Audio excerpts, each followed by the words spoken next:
Hey, Drag, it's all yours, man. I just started the hangout. I'm trying to refresh it. Go ahead. Here we go. That's showing up. Tell people what's going on while I step away for a few, please. All right. So if you just came over from my hangout, Tommy is now trying to put forth, oh God, I don't know, some new argument about the role of fat, specifically adipose tissue within bodies. And this is, of course, in relation to his very interesting assertions about how cancer works. So since Fiona has been going back and forth with him on how to properly fucking read this paper, I'm going to turn it over to her for two reasons. She's more experienced, and my throat is shit right now. So, Fiona, can you see my screen? Oh, Fiona, you're muted. Uh-oh. Right, there you go. All right. You might want to put yourself on screen share thingy. That's it, present to all. Right. Yes. Okay, if we look at this paper, we'll just look at the abstract, the wee summary. Persistent organic pollutants, POPs, accumulate in adipose tissue, and some are described to possess endocrine disrupting capacities. Therefore, it is important to evaluate the effects on key endocrine pathways in adipose tissue to further evaluate their potential role in metabolic pathologies such as obesity. So that's what the paper's basically about. And I want to look at gene expression levels of these obesity marker genes. Now, we'll look at the results and the conclusions. Down to that. And I'm trying to find anything in here which says that the purpose of fat or the role of fat is to sequester these toxins. And nowhere in this paper will you actually find that. It just so happens that these toxins end up in fatty tissue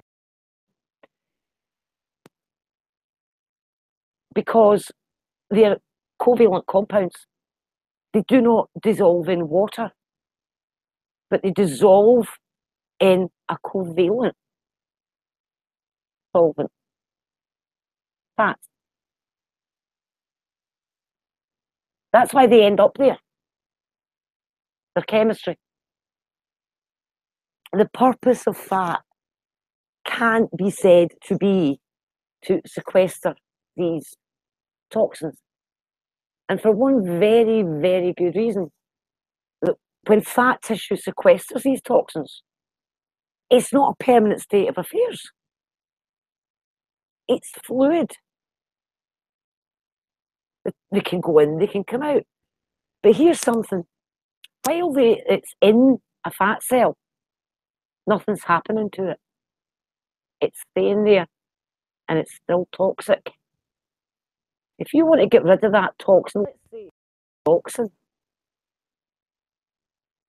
what you need is for that compound to bind to the aryl hydrocarbon receptor and trigger the detoxification pathway through the cytochrome P450 system. And that won't happen while it's in fat. So you're stuck with it. And it's sitting there in your fatty tissue. But it's not a static situation. So you're forever getting little amounts leaching out of that. And you end up with long-term chronic exposure. Now, if it does go down the detoxification pathway, because these chemicals, their solubility in water is measured in milligrams per litre, so there is a tiny, tiny bit of solubility. And that's what can then bind to the aryl hydrocarbon receptor and trigger this pathway. What that pathway does is it first modifies the compound. It sticks an OH group on where there was an H. In other words, it makes it polar. We've all heard about polar. And what happens with polar compounds when they come across water? They dissolve. Once it's got that OH group on it, it's usually less active. It can then be conjugated by various bits and pieces produced by the liver and is then excreted in the kidneys. So you get rid of the toxin. So would you rather have it all stored in your fatty tissue, or would you rather actually be able to detoxify your system? Is it beneficial that it's stored in your fatty tissue and is constantly leaching out into your system? Or would you be better off just getting rid of it as quickly as you can? And many of these compounds are carcinogenic, i.e., they cause a tumour to form because they cause mutations in the DNA. So do you want it sitting about in your cells long term? Or would you rather detoxify it? And that's why saying that the benefit of fat is to store these. No, you're putting intent there when there is no intent. It's just chemistry. If the intention of fat was to keep these away from the body, whether you believe in evolution or that God created everything 6,000 years ago this Saturday, these pops weren't around then. Why would he give us fat whose purpose was to store these compounds when they didn't bloody exist?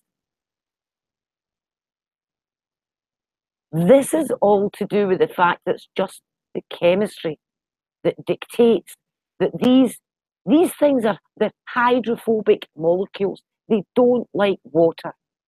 You go check it, put vegetable oil into some water, and you'll notice they don't mix. And if you give it a right good shake, you'll get little spherical globules of oil bouncing around in the water, which will then float to the surface and all aggregate together again. Because they move away from water. But the other thing is that with these hydrophobic compounds, you've got to think about cell membranes. Chemicals within an aqueous solution can't just cross a membrane. They need the specialised apparatus to get from the outside of the cell to the inside. That membrane of the cell is made of phospholipids, hydrophobic. And these organic chemicals can diffuse across that membrane because they're hydrophobic. Again, this is down to basic chemistry. HogTieChamp, do you want to say anything about what I've just said? It's a bit of a diatribe, and it's not just about the paper.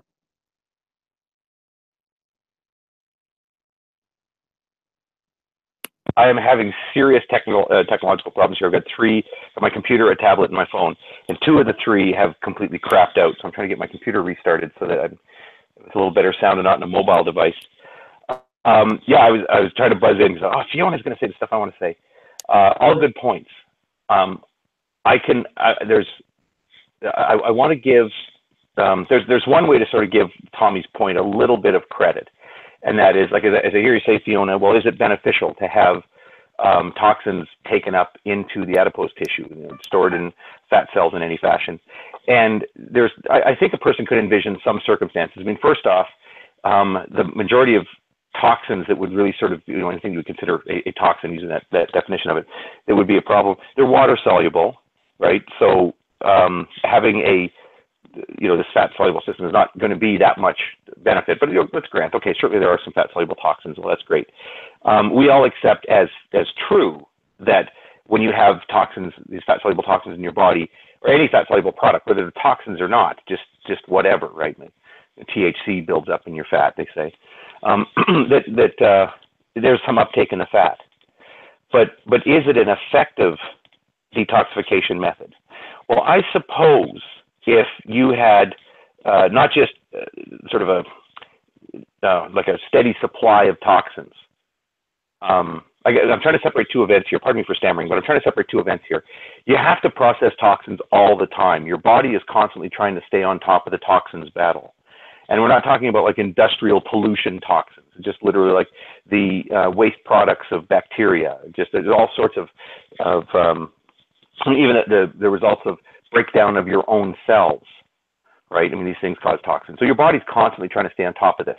Well, you might look at a set of circumstances where it's sort of an emergency because there's a flood of toxins. So your body's ability to process toxins. I'm going to use the example of alcohol. Not because I think it's a deadly toxin or something. It's not, it's water soluble. So I apologize. I'm jumping to a completely different thing here. But I want to make a point about reaction kinetics. So when you learn about pharmacokinetics, you learn about first order, second order, third order reaction kinetics, and it has to do with how the rate at which a reaction proceeds is linked to the concentration of available reactants. Well, there's actually such a thing as a zero order reaction kinetic, and that is that it doesn't matter how much of the thing is in there, you can only process it so quickly. So for example, in the liver, there's an enzyme that takes alcohol, ethanol, right, your beer, and it'll convert it to acetaldehyde. So that's your, I believe that's alcohol dehydrogenase, and it'll convert it to acetaldehyde. And the more alcohol you put into your body, the more alcohol is there to be converted. Therefore, you're converting it at a faster rate. So you only have 6 molecules of ethanol in your blood. You're not going to have any, great acetaldehyde creation rate. But the more alcohol you put in, the more it's available to be converted, so the more it gets converted. But it only up to a certain point, because there's only so much alcohol dehydrogenase hanging around your liver. And it gets to be a point where you have enough alcohol, it's overwhelmed. So the analogy here would be if you had a bank that has, say, 6 bank tellers. And the more customers that come in, the more they can serve them. But there gets to be a point where there's just so many customers in line that you can only process as much as those 6 bank tellers can process in an hour. And with alcohol, you top out about 30 milligram %. So once you've had your 3rd drink, you're kind of maxed out this system, right? So if you keep having, a 4th drink, 5th drink, 6th drink, you can drink faster than your body can process it, because it processes about 30 milligram % is what the fastest it can do. So I guess what I'm going at here is, let's imagine an event where you had sort of a sudden onslaught of toxins that are fat soluble. Well, okay, yeah, I guess the fat would take some of it up, kind of getting it out of the way, and then let your body deal with what's left. And then it can go back and sort of do now with your adipose tissue is going to release some of these toxins, and now your body, you sort of mean it's sort of like distributing. Like if you have to clean a room, you'll sometimes like push stuff into the corners and like stuff, things in the top shelves of closets just to get stuff out of the way, because you're just trying to do a major cleaning. And then later you can go back and say, oh, I better clean this drawer out. Oh, I better clean this shelf off. So I'm just trying to give Tommy as much ground as we can here, that it's reasonable to think that having fat as a kind of a temporary reservoir for toxins could actually be helpful. Having said that, I have to add that's stupid, because that's first off, that's not sort of the general strategy your body uses to process toxins. Plus, one of this is the thing I'd want to add to what you're saying, Fiona. This is an anatomical thing, is that in terms of the actual functional rate of any organ that's responsible for keeping your systems clean, it needs to be hooked up to something, right? So if you think about your liver has way more blood going through it than your liver needs, right? I'm trying to draw the contrast here. If you take your finger, for example, there's only so much blood that goes into your finger, and that's as much blood as your finger needs. You really don't need that much blood to flow through it. It gives it a little bit more because there's heat and that sort of thing. But your liver gets way more blood flowing through it because the liver is there to engage in these chemical reactions to help clean up your blood. The kidneys have an astonishing amount of blood flow through them, way more than they could ever need. But that's because they have this weird process of actually kind of emptying out the blood and sifting through and picking back what it needs and kind of putting it back in. And so your kidneys are like a filter that will clean your blood, and your liver is more like a chemical factory because it has no place to unload stuff. It has to dump it back into the blood, but it'll go and it'll work on these things as best they can and toss these molecules out. The idea that fat is designed or serves the function of actually keeping you healthy from these toxins is ridiculous, because you don't have a big artery that leads into one side of the fat, and then sort of like the fat then cleans it and washes it in some way, and then it regains, right? That's the thing, because when I read what he had said earlier, and then when he put it in my chat, it looked like he was suggesting that the purpose of the fat was specifically to target toxins for absorption, as if it was some type of free-floating toxin sponge of some sort. And so he had said that, no, that was an inaccurate depiction of what he said, but you were saying that's exactly what he's fucking saying. It is what he's claiming. Yeah, I had commented on one of the threads we were discussing this. He's being a little bit slippery in that part of the discussion, because,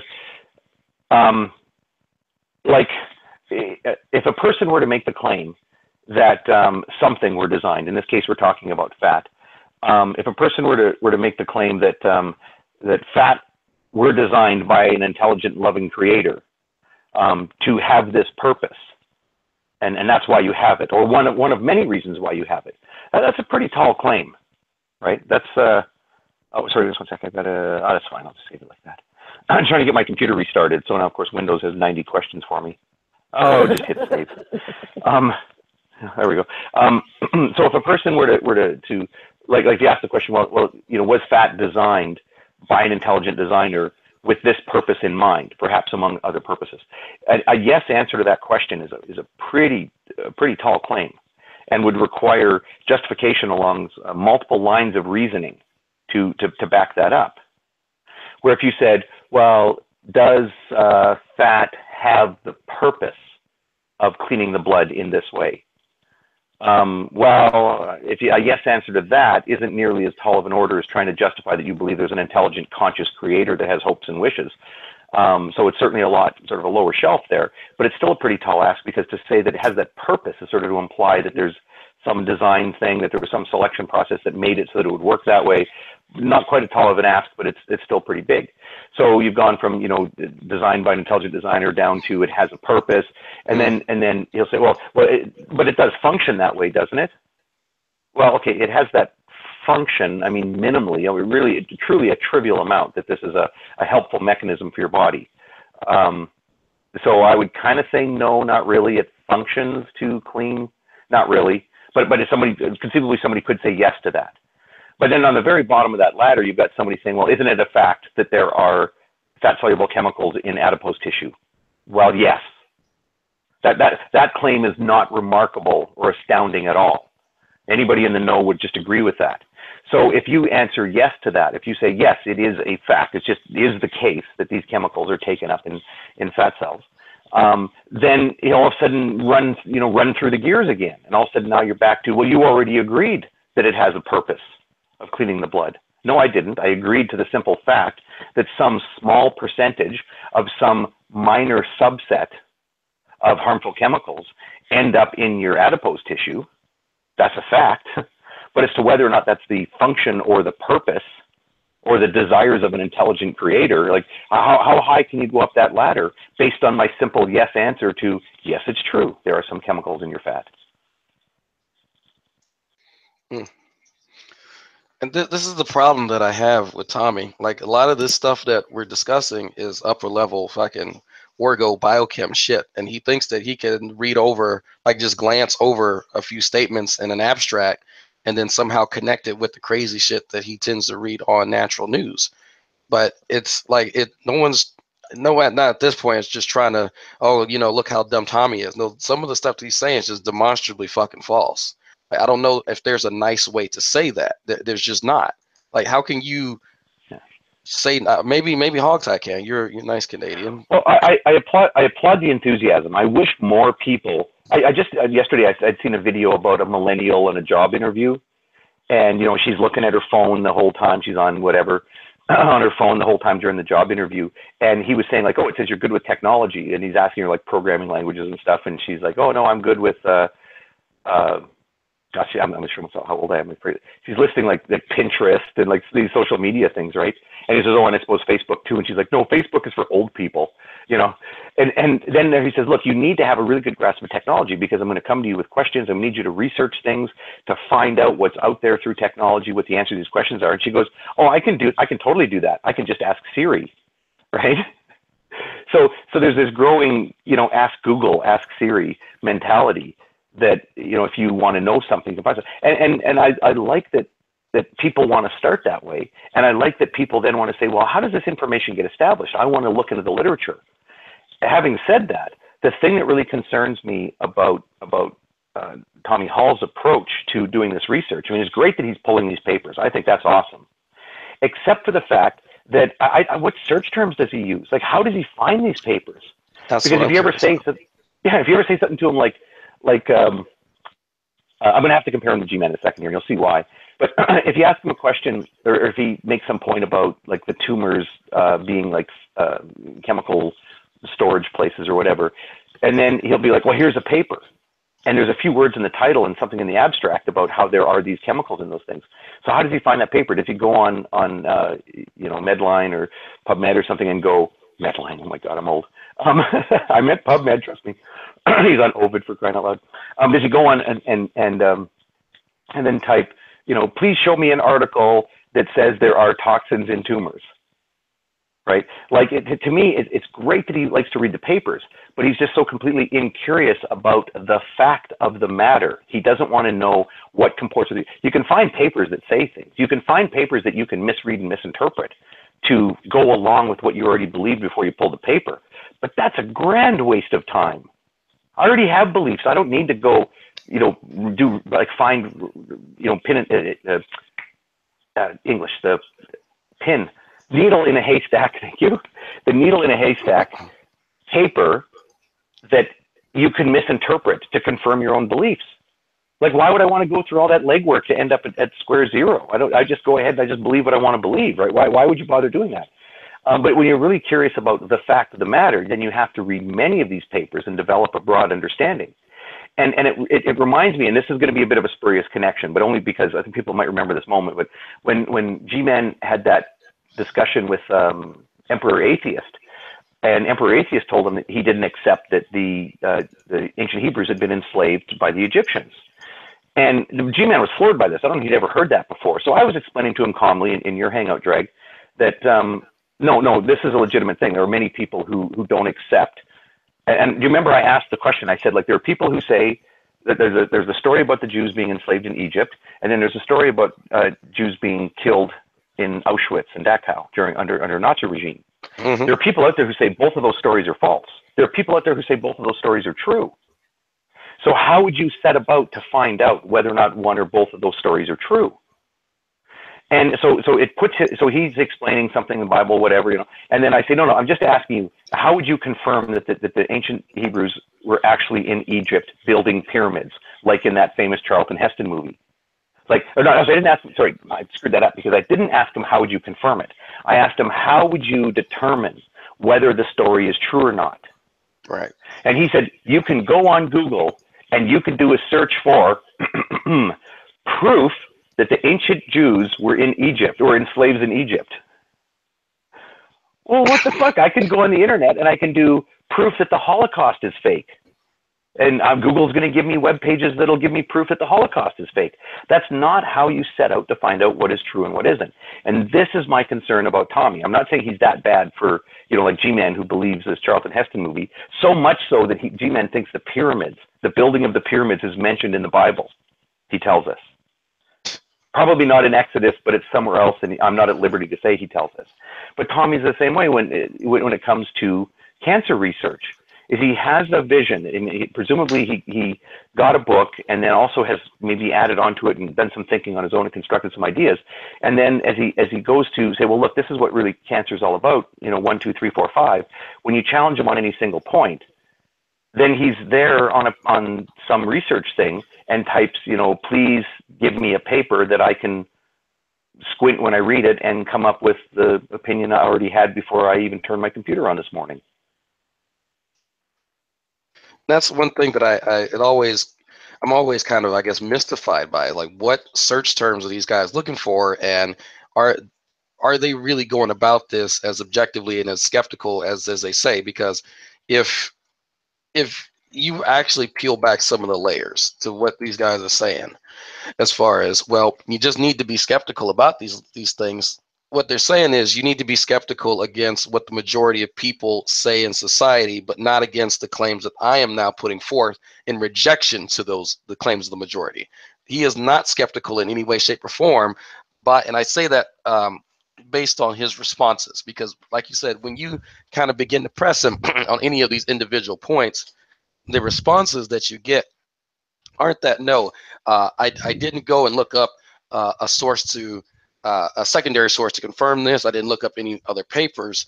I didn't look into the history of how this particular organ system was discovered and its function. There is no additional legwork done to understand the statements made and the context in which they are made in. And that is where he gets in really big trouble.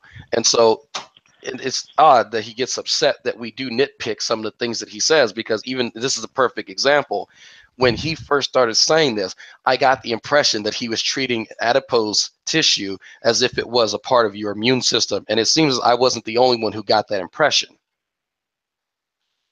And as a complete layperson on this, let me ask you guys, because the way I'm trying to read this and the way I'm trying to understand Tommy, I do try to give Tommy the most charitable light. But it does seem to be that he's trying to say that instead of this ability for adipose or fat to take in these toxins, which obviously you guys agree, I guess that happens, but he's trying to take that and run with it as that's some kind of primary or even secondary function of the fat tissue, or even a tertiary, rather than just something that just occurs because of what fat actually does do. It just happens to take along the pollutants with it or something and store it. No, it's to do with what it's I don't know. Sorry, go ahead, Fiona. It's just to do with what these things are actually soluble in.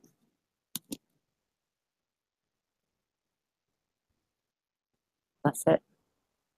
Remember, a fat cell has a great big vacuole in it, which is full of triglycerides, fatty acids, fat. It's a big storage vacuole. And so your lipophilic compounds end up in that. But interestingly, you see in the paper that Drag is sharing at the moment, and you go down to introduction and you read the first paragraph and you come to a little number 1. So I've pulled up that little number 1 to get the reference that it's referring to. And just having a quick look at it. And they argue that this is a protective function. Now, what was the other bit?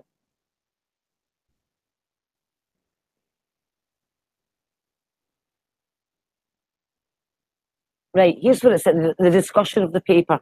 So this is the reference number 1 cited in his paper. By sequestering POPs, adipose tissue can protect other organs and tissues from POPs overload. However, this protective function could prove to be a threat in the long run. The accumulation of lipophilic POPs will increase total body burden. These accumulated POPs are slowly released into the bloodstream, and more so during weight loss. Thus, adipose tissue constitutes a continual source of internal exposure to POPs.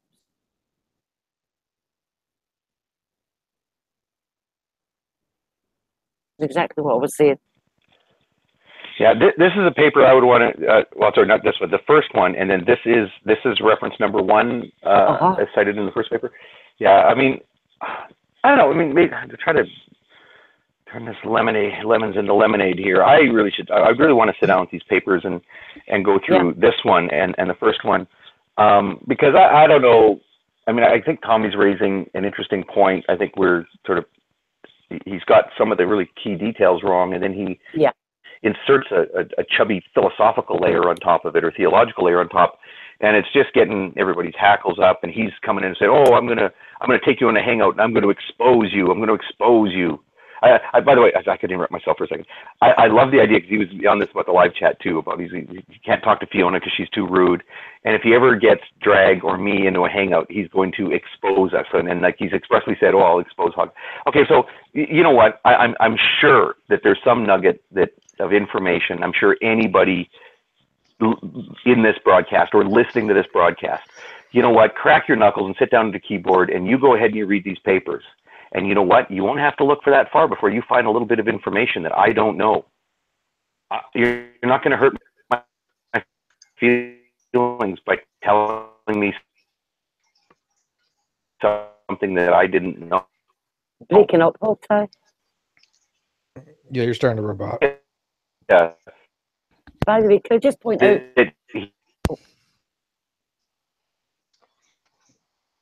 Get nothing, HogTie. Yeah, you roboted out, HogTie. If you can hear us. The paper that I was reading that from, the conclusion says adipose tissue appears to play diverse functions both as a modulator and as a target of POPs toxicity. Adipose tissue, a target of POPs toxicity. So is this kind of saying that it's actually more detrimental that the body's storing these POPs, these toxins in the fat, and then when you like, let's say you go on a diet, you start losing the fat, so the toxins gets released into your body, and that's worse than if the toxins were actually taken out by some other of the body. Yeah, it says it constitutes a continual source of internal exposure to POPs. Now, would that be something Tommy would say would be designed as well? I mean, the fact that it's actually this constant exposure to these toxins? No, this is what this paper is actually saying. Right, I agree. But I'm saying, would Tommy have to argue now that it's designed that way? Well, see, he hasn't looked at this paper. This is a paper which is #1 reference in his paper. And it's pointing out that when it's accumulated in fatty tissue, as I said earlier, it's not a static situation. So you have this continual exposure to the POPs or to anything else that's there. And then, of course, if you lose weight, they get released as well, according to this one. So if you have got a store of toxic chemicals in your adipose tissue, you're getting continual exposure to it. And the faster you lose the weight, the more exposure you're getting because more toxins are going to be released, right? Yeah.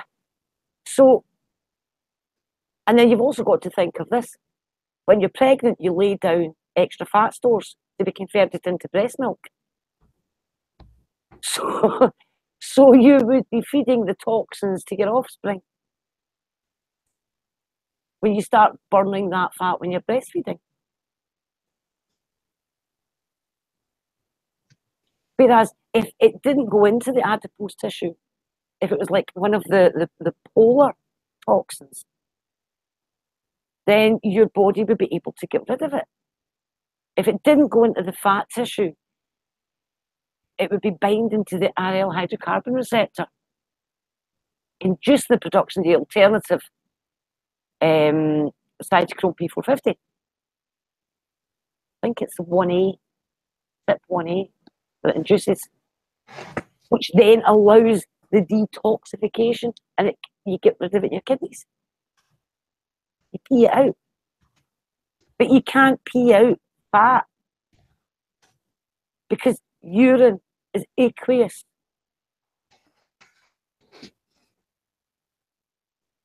That's the problem. I'm running out of devices. I'm on my third, working now. I'm on my third device trying to stay in this hangout. Like it's not connection problems. It's like literally each device one after another just shits the bed.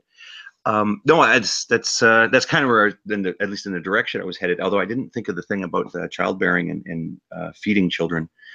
You know, I think the word has been getting out more in recent years about when you lose weight and people are like, oh, I got to drop 10 pounds. Where do those 10 pounds go? Yeah. Right. You think, well, your body must do something like break up the extra chunky body parts and then I guess puts it into your poop and then you poop it out. No, that's not how that works. You can't take things. CO2. You Yeah, actually yeah, I was gonna say, breathe it does out. it convert it to like heat and carbon dioxide mostly? Well, yeah, the breaking down, yeah, you add some heat. It's exothermic, yeah. But the point is that the actual you breathe it out as CO2, and there are some waste products that are eliminated through the urine, but the bulk of the mass is it's you exhale it. You really have to breathe stuff out, and I'm excited that knowledge is getting to be more common nowadays. Weird as that is, it's actually getting to be more common. Oh, and the other one, the other side of that is that when trees grow, they pull some minerals and nutrients out of the soil, but that's not where they get the bulk of their mass from. They literally make themselves out of the air around them. Isn't that the same reason why if you eat like a pound of food, you can actually put on more than a pound of weight proportionally? I mean, it doesn't, not exactly, but you're combining oxygen, and and that's actually being stored. I would have trouble with that one because you eat a pound of food, you will take on board of it 2 ounces. Yeah. You eat a pound of food, you poop nearly a pound. Yeah. It's an alarming, yeah. Unless you're a horse, in which case it's worse. I was doing a theoretical thing, not Yeah. practical. Yeah. I mean, but anyway, obviously you're not a pound. You eat a pound, you're not going to keep a pound of it. Yeah. So the problem is that when you think about, when you go to actually, when people say burn fat, do these fat burning exercises, you're trying to take all this stored mass in your body, and you're trying to convert it into something that can go out through your lungs, for crying out loud. Not even something that you can dissolve in water and pee out through your urine, which is a tricky enough task to make something, water soluble and pee it out, but actually make it something that's, let's call it air soluble, right? You need to convert it into CO2. So if you have any of these POPs, let's say there's ring structures to it, right? Your body's just not going to be able to deal with that.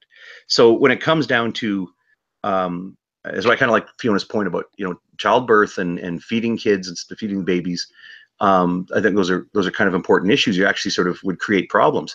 And I know I'm repeating a point that I'm sure somebody would have made earlier, but look, it doesn't matter what your view is on human origins, right? Wherever you think, people, human beings came from, these lipophilic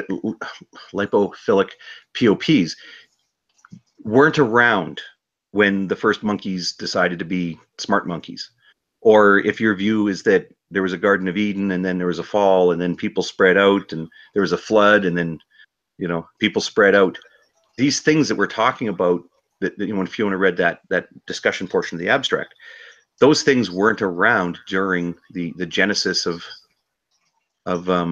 humanity, whether that's a small g genesis or a capital G genesis, right? So the idea of trying to attach purpose and function to something like adipose tissue, I find it sort of scientifically bland, right? I mean, you want to find out, what do these things actually do? So sorry, the point when I got interrupted, I was saying maybe I should be a little more curious about how these lipophilic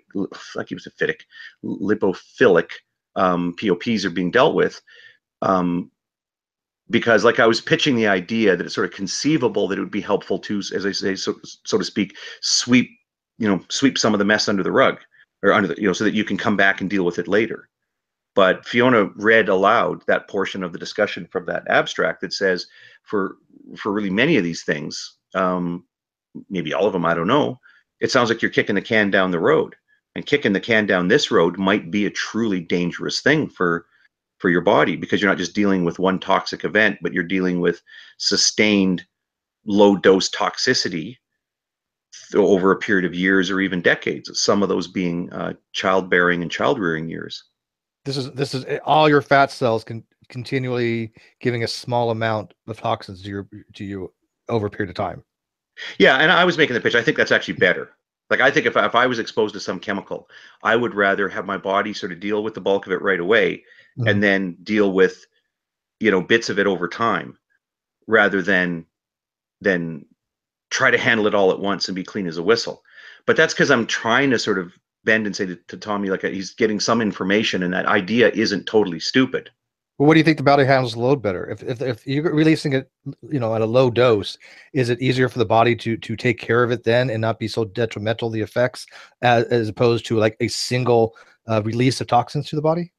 I don't know, and that's the thing. I think that I mean, it's angels on the head of a pin. That's sort of a discussion. I mean, we need to know about which chemical we're talking about and how the body handles that. There are people who study these things. And in fact, I'll give you the reason why when I was sort of stammering and trying to puzzle through, okay, how do I give an example of this? Because the problem of alcohol, like how your body deals with ethanol, is very well understood. Not just the mechanism for it, but the reaction kinetics, like a timetable for how your body's going to deal with low dose poisoning of alcohol, moderate, high dose poisoning of alcohol, how your body deals with the accumulation of acetaldehyde, because you're not out of the woods, right? So you get rid of the ethanol, so you're not drunk anymore, but now you get a bunch of acetaldehyde running around. Acetaldehyde is the first cousin of formaldehyde. Shit's super dangerous, right? So, I mean, okay, in terms of the point, let's say the poison dealing with thing, let's look at formaldehyde poisoning, methanol. Let's look at methanol poisoning. So methanol will make you drunk just like ethanol will, but the alcohol dehydrogenase will dehydrogenate it and turns it into formaldehyde, which your body can't process. Did I say antifreeze? I should have said antifreeze. Methanol poisoning. Yeah, people drink antifreeze. I just want to make sure. I was like, is he talking about antifreeze? Yeah, wood alcohol. It's I don't know, different parts. I will disclose this is a problem historically in my country, north and east. Drinking antifreeze? Yeah, it's a thing. Windshield washer fluid. I mean, it's a problem. People do that. And it's like, isn't that propylene glycol or something? No. You're thinking of the modern glycols, not engine coolant that you use to prevent your engine freezing. I'm talking about windshield washer antifreeze. So it's methyl hydrate. I was like, what? I was lost there. Sorry. Yeah, air brake cleaner is mostly methyl hydrate, which is just methanol, right? Down here, we just when you say antifreeze, I think of actual antifreeze. I thought it was propylene glycol. Yeah, well, that would be your engine antifreeze, but I mean, there's lots of different antifreezes. Radiator antifreeze, yeah. But classical, like windshield washer antifreeze or any of the window cleaner stuff that is put in a bunch of methanol, or like air brake cleaner is just almost pure methyl. They call it methyl hydrate, but that's methanol, right? So, and people will drink air brake cleaner, teenagers, and it's a lot of them die from it. Some of them go blind. The mechanism not related to what methanol does to your body. It's what your body does to methanol, and then what the resulting product, the formaldehyde, does. The body has a way of dealing with acetaldehyde. It's not very effective at dealing with formaldehyde. It's not quick enough. Formaldehyde is just so deadly toxic. And if you OD on methanol, give them a huge dose of whiskey or some type of ethanol. And I'm not kidding. You don't put it in their stomach. The solution is intravenous ethanol, and so like all these little tricks that how drunk would somebody get from that? Stupid drunk, super fast. Yeah, I mean, that'd be like having a whiskey colonic or something. Well, that's what I was about to make that comparison. I mean, all you teenagers and your fancy beer bong in the butt techniques, you think you're so clever. People that are pouring, they're teenagers in the States put vodka in their asses, right? Like I don't know what states you think people do this stuff at, but that's the thing. There are kids who do that. There's actually a phenomenon a few years. Just saying. I'm telling you, dude. There's a few years ago, kids were soaking tampons with vodka and shoving them up their asses. And then going to class. Yeah. So again, this is just social commentary. None of us here endorsing this. In fact, if you wanted,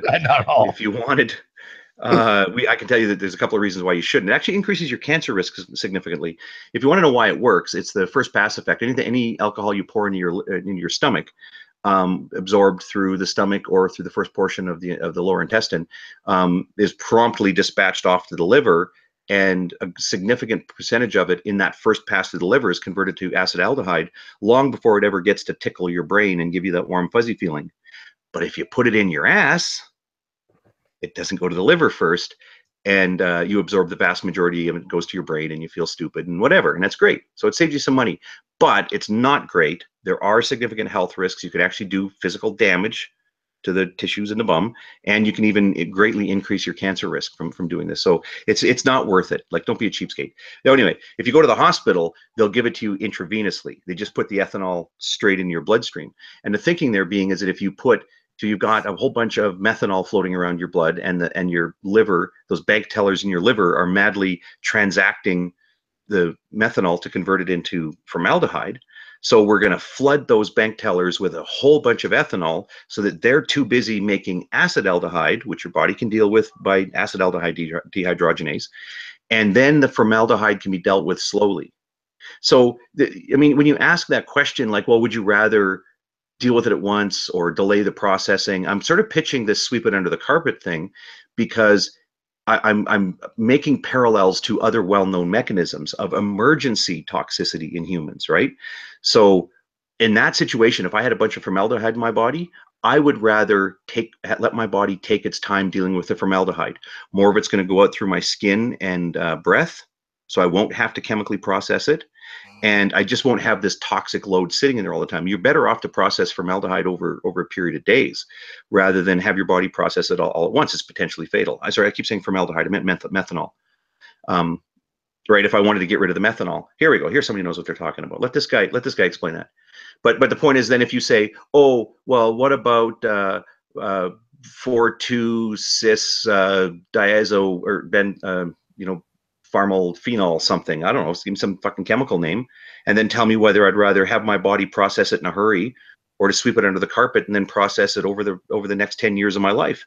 I don't know, right? How would I know that? So that's the kind of thing that I think when we're talking about these POPs, and I'm giving you a plausible intuition about how it might be helpful to sweep it under the carpet, in this sense, store it temporarily in adipose, I'm speaking from an intuition that's based on clinical training related to some other chemicals where that's actually a good idea. And then Fiona comes in and she says, well, I'm going to read this paper that was referenced in this other paper. And she says, no. For some of these chemicals, that's actually super dangerous. And all I'm saying is I'm going to shrug my shoulders then. I'm not going to try to defend the position. I'm going to shrug my shoulders and say, I'm just trying to understand what Tommy's telling us. And if you really want to know, I think you got to do it on a chemical by chemical basis, or at least, classes of chemicals. So it's hard to say across the board what is good or bad, depending on some chemicals probably would be better to release all at once, some a little bit of time. Yes, that's my answer. There's a different. Okay, RC. Let this guy explain. Let's RC here. Help us out here, brother. So, HogTie, you got a really great description of like the mechanisms that go with the alcohol up your ass. Too, but I want to get into that. I mean, the main reason that you would want to give someone who either ingests the ethylene glycol, like Steve was mentioning, that's the radiator antifreeze, or the methanol, the windshield wiper antifreeze, that stuff becomes toxic once the liver starts to break it down. The liver uses specific enzymes called cytochrome. Cytochrome P is the general category given to those enzymes, and there are thousands of different versions of those enzymes. It's very hard to know how each individual chemical is going to be handled by that giant wave of enzyme class, cytochrome P450. And you don't know what type of metabolites will be produced and how quickly they'll be made and what type of effects they'll have on the body. And you don't know until it's been studied, basically. And unfortunately, that means some people have to suffer that poisoning effect before we'll know how to treat it in the future. When Tommy starts talking about these things, about these toxins, these these potential cures, some of them have been tested and they haven't shown the results that would make them accept this medicine. And he's right, they haven't been tested, but likely there are good reasons they haven't been tested. Look on a case-by-case basis, just kind of scatter shooting a ton of things to try to find one that kind of slips through the crack where we haven't looked at it in depth, or specifically I or HogTie or whoever he's talking to hasn't looked at it in depth enough to give him the educated answer that he's looking for. He's doing a shortcut around. So, okay, can I ask one question before I leave? I'm sorry, I thought you were done. I'm sorry. Only because, as I mentioned, I have a mother-in-law visiting here for a few days. Wonderful woman. And we had actually, by the way, we all stepped outside just about an hour ago here to go watch the next ISS pass. The ISS just went, it was north of Calgary and just past dusk for us. So we got a great view of it. I think about a 6.5 minute observation. It was pretty good. What was I going to ask you? Yeah.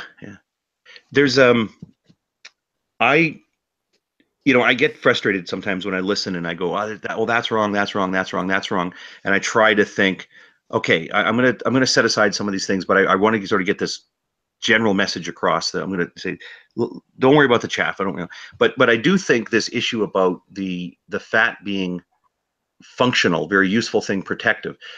In my view, that's not a very tenable position for a number of reasons we've been discussing here. But the one that I only sort of mentioned because we are going to talk about, we've got people here that are interested in chemistry and more so than me, and so they want to talk about that. Whereas I'm sort of going to the anatomical thing about.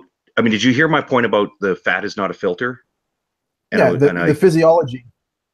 Yeah. Did you want to address that? Because I'm going to step out here very quickly. I might not even say, I'm going to say my good nights now. I might stick around for a minute, but I might just sort of hang up on you people because again, I don't want to be rude to a house guest who is not here very often. So I'm going to go visit. But did you have something that you wanted to say just anatomically about fat is not your beer belly? Your beer belly is not a filter.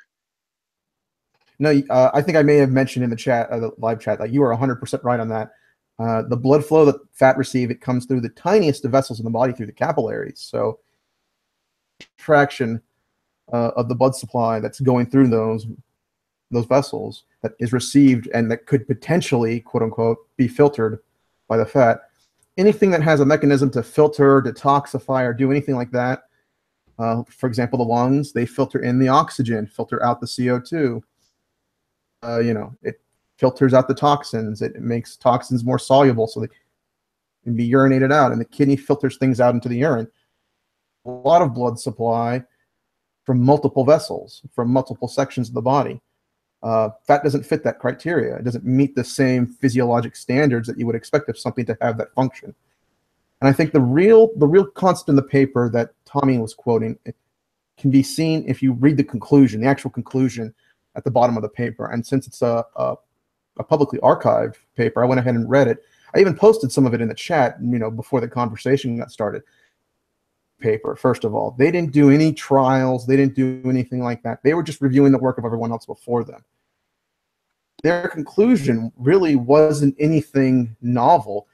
They were just restating what others had found, that these POPs can be sequestered into fat cells.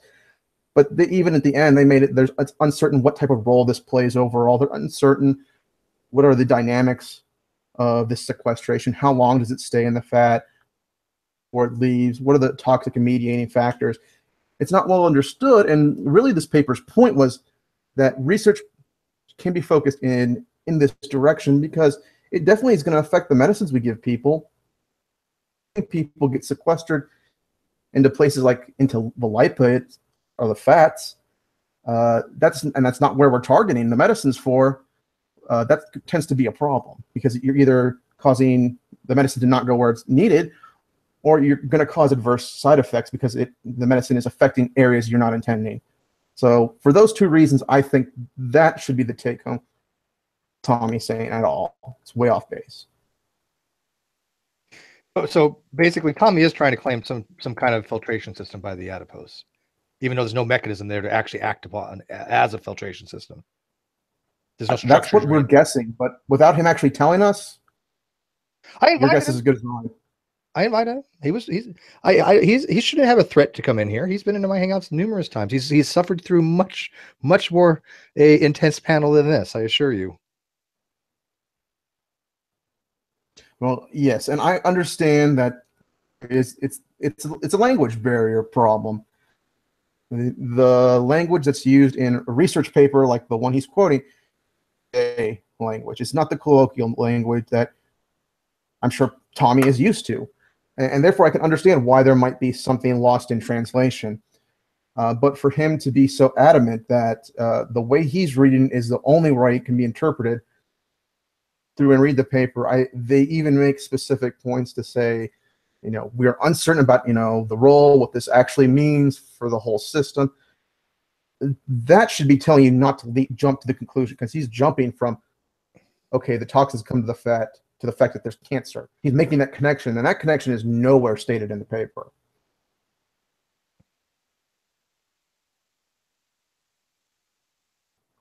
I'm hoping that Fiona and everyone else has kind of picked up on that as well. One of the things I wanted to just mention, and then I'll probably drop out, is that at one point the claim was that the tumors were the toxin stores.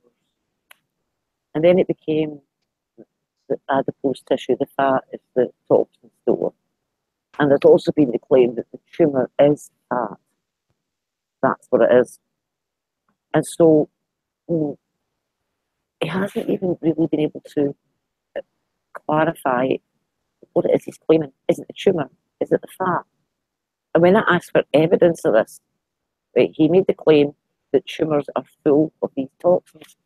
So I asked for the evidence. Yeah, I'm expecting papers showing the measurements. And I got a train of logic which was dependent on all his previous misunderstandings. And this train of logic was talking about the toxins in fat, but that's not what I asked about. I asked about toxins in tumours and got a gobbledygook answer about toxins in fat. Nobody has disputed that you will find these toxins in fat. What I'm trying to get to the bottom of is, where is this claim coming from that a tumour is full of these toxins? And I've been given nothing. So we've got, it's in the tumour, it's in the fat. The tumour is the fat is the tumour. And then we've had, the tumour is asleep on a bed of fat.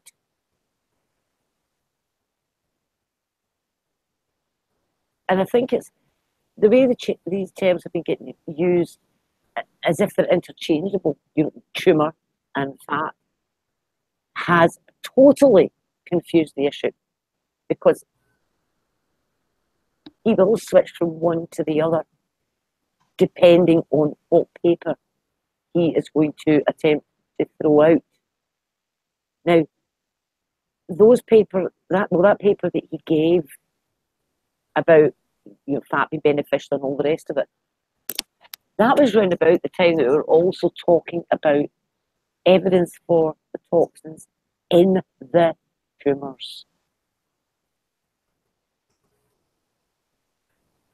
So it's, I don't know whether it's deliberate or not, this is like a bait and switch, or if it's just going with That's this the idea. question. Sorry? That's the right question to ask. Is this deliberate, or is it just a innocent misunderstanding? Or is it because his argument is that tumours are made of fat?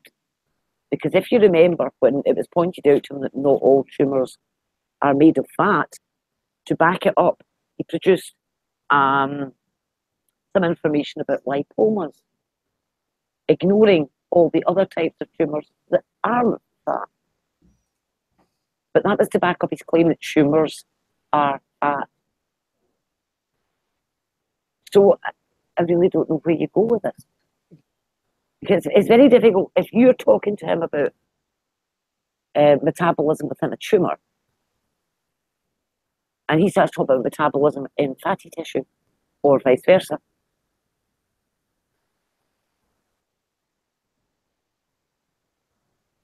And the funny thing about that is, sorry? The funny thing is that most lipomas aren't cancer. So these lipid tumors are they're usually very, very, very rarely cancerous. Yeah, they are the most, they stay in the one fat. of the most common benign tumors. Mm-hmm. So to make that lump, that fat tumor cancer, is just way out of right field.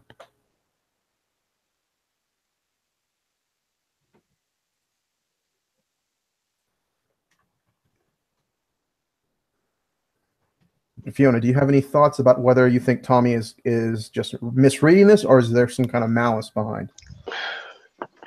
I don't know. I don't think there's malice behind it.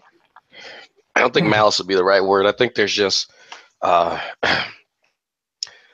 is a gap. And when actually, you know what, you said it right when you said there's a language barrier. And I specifically remember him acknowledging this quite overtly in that conversation we had on my channel, a chat with Tommy Hall, Dr. Tommy Hall, PhD. And he told the audience that he thinks that these papers are written the way that they are written to keep people like him out of science. He knows that there are just certain things. I remember that. Yeah. You remember he said that. I remember that, yes. And so he is under this impression that there's just certain things in the paper, certain words constructed with that nefarious purpose. So with that, I think in his mind, he can just eschew what these words are. Like, he doesn't need to know what endocrine means. He doesn't need to actually understand how accumulation happens. He doesn't need to understand any type of context in these papers. He needs to understand only what he can read and what he can parse out barely from the abstract and the title, and that's it. And that's why I think it's funny when you ask him, when he pontificates on science, and then you asked him some pretty simple questions. He always deflects it. It was like, well, I'm not an expert. I'm not a biologist. I'm not any of this. I'm like, but you're the one literally saying that you're reading this paper contrary to how everybody else I'm seeing reading this paper. Why should I believe what you're reading over what they're reading when they have the expertise and they're able to answer certain specific grounds, specific questions? I don't know why he thinks that. Add that, you know, I'm no expert either, but I put the time and effort into. It's not that hard. This isn't a secret language, Tommy, if that's what you think. No, I think most of this is honestly kind of first year college stuff. Nothing so far has been really that complicated, to be honest. But you know, well, I've read I've read papers that I don't understand. I have to just sit down and look up some of the words. Sometimes the concepts are so complicated that I have to go to another source to read about the concept first and understand what they're talking about, and then I can go back to the paper.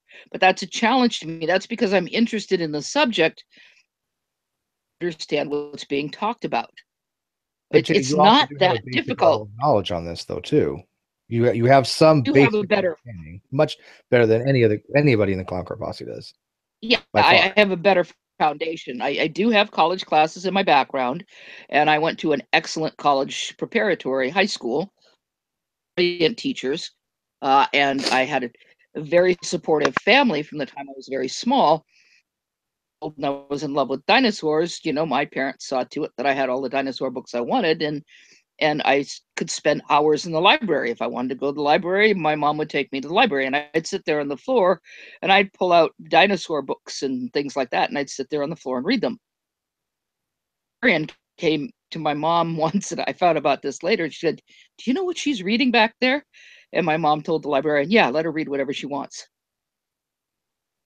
So I do have a better foundation, I admit, but I think it's because I have the better foundation that I'm not afraid to that I don't understand. And believe me, there's some stuff in nature that just makes my head spin. It's something like physics. Oh, you're gonna hate the hangout we're having tomorrow, then.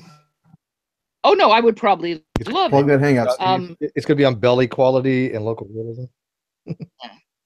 But a while back, you know, Reds had something. Somebody was, you know, Reds Rhetoric had something, and somebody was commenting about, you know, how rockets move, how that works, how thrust and everything works. So I looked it up. That equation referred to something else. So I found this something else, and it was another equation that referred to something else. Anyway, I chased it all the way down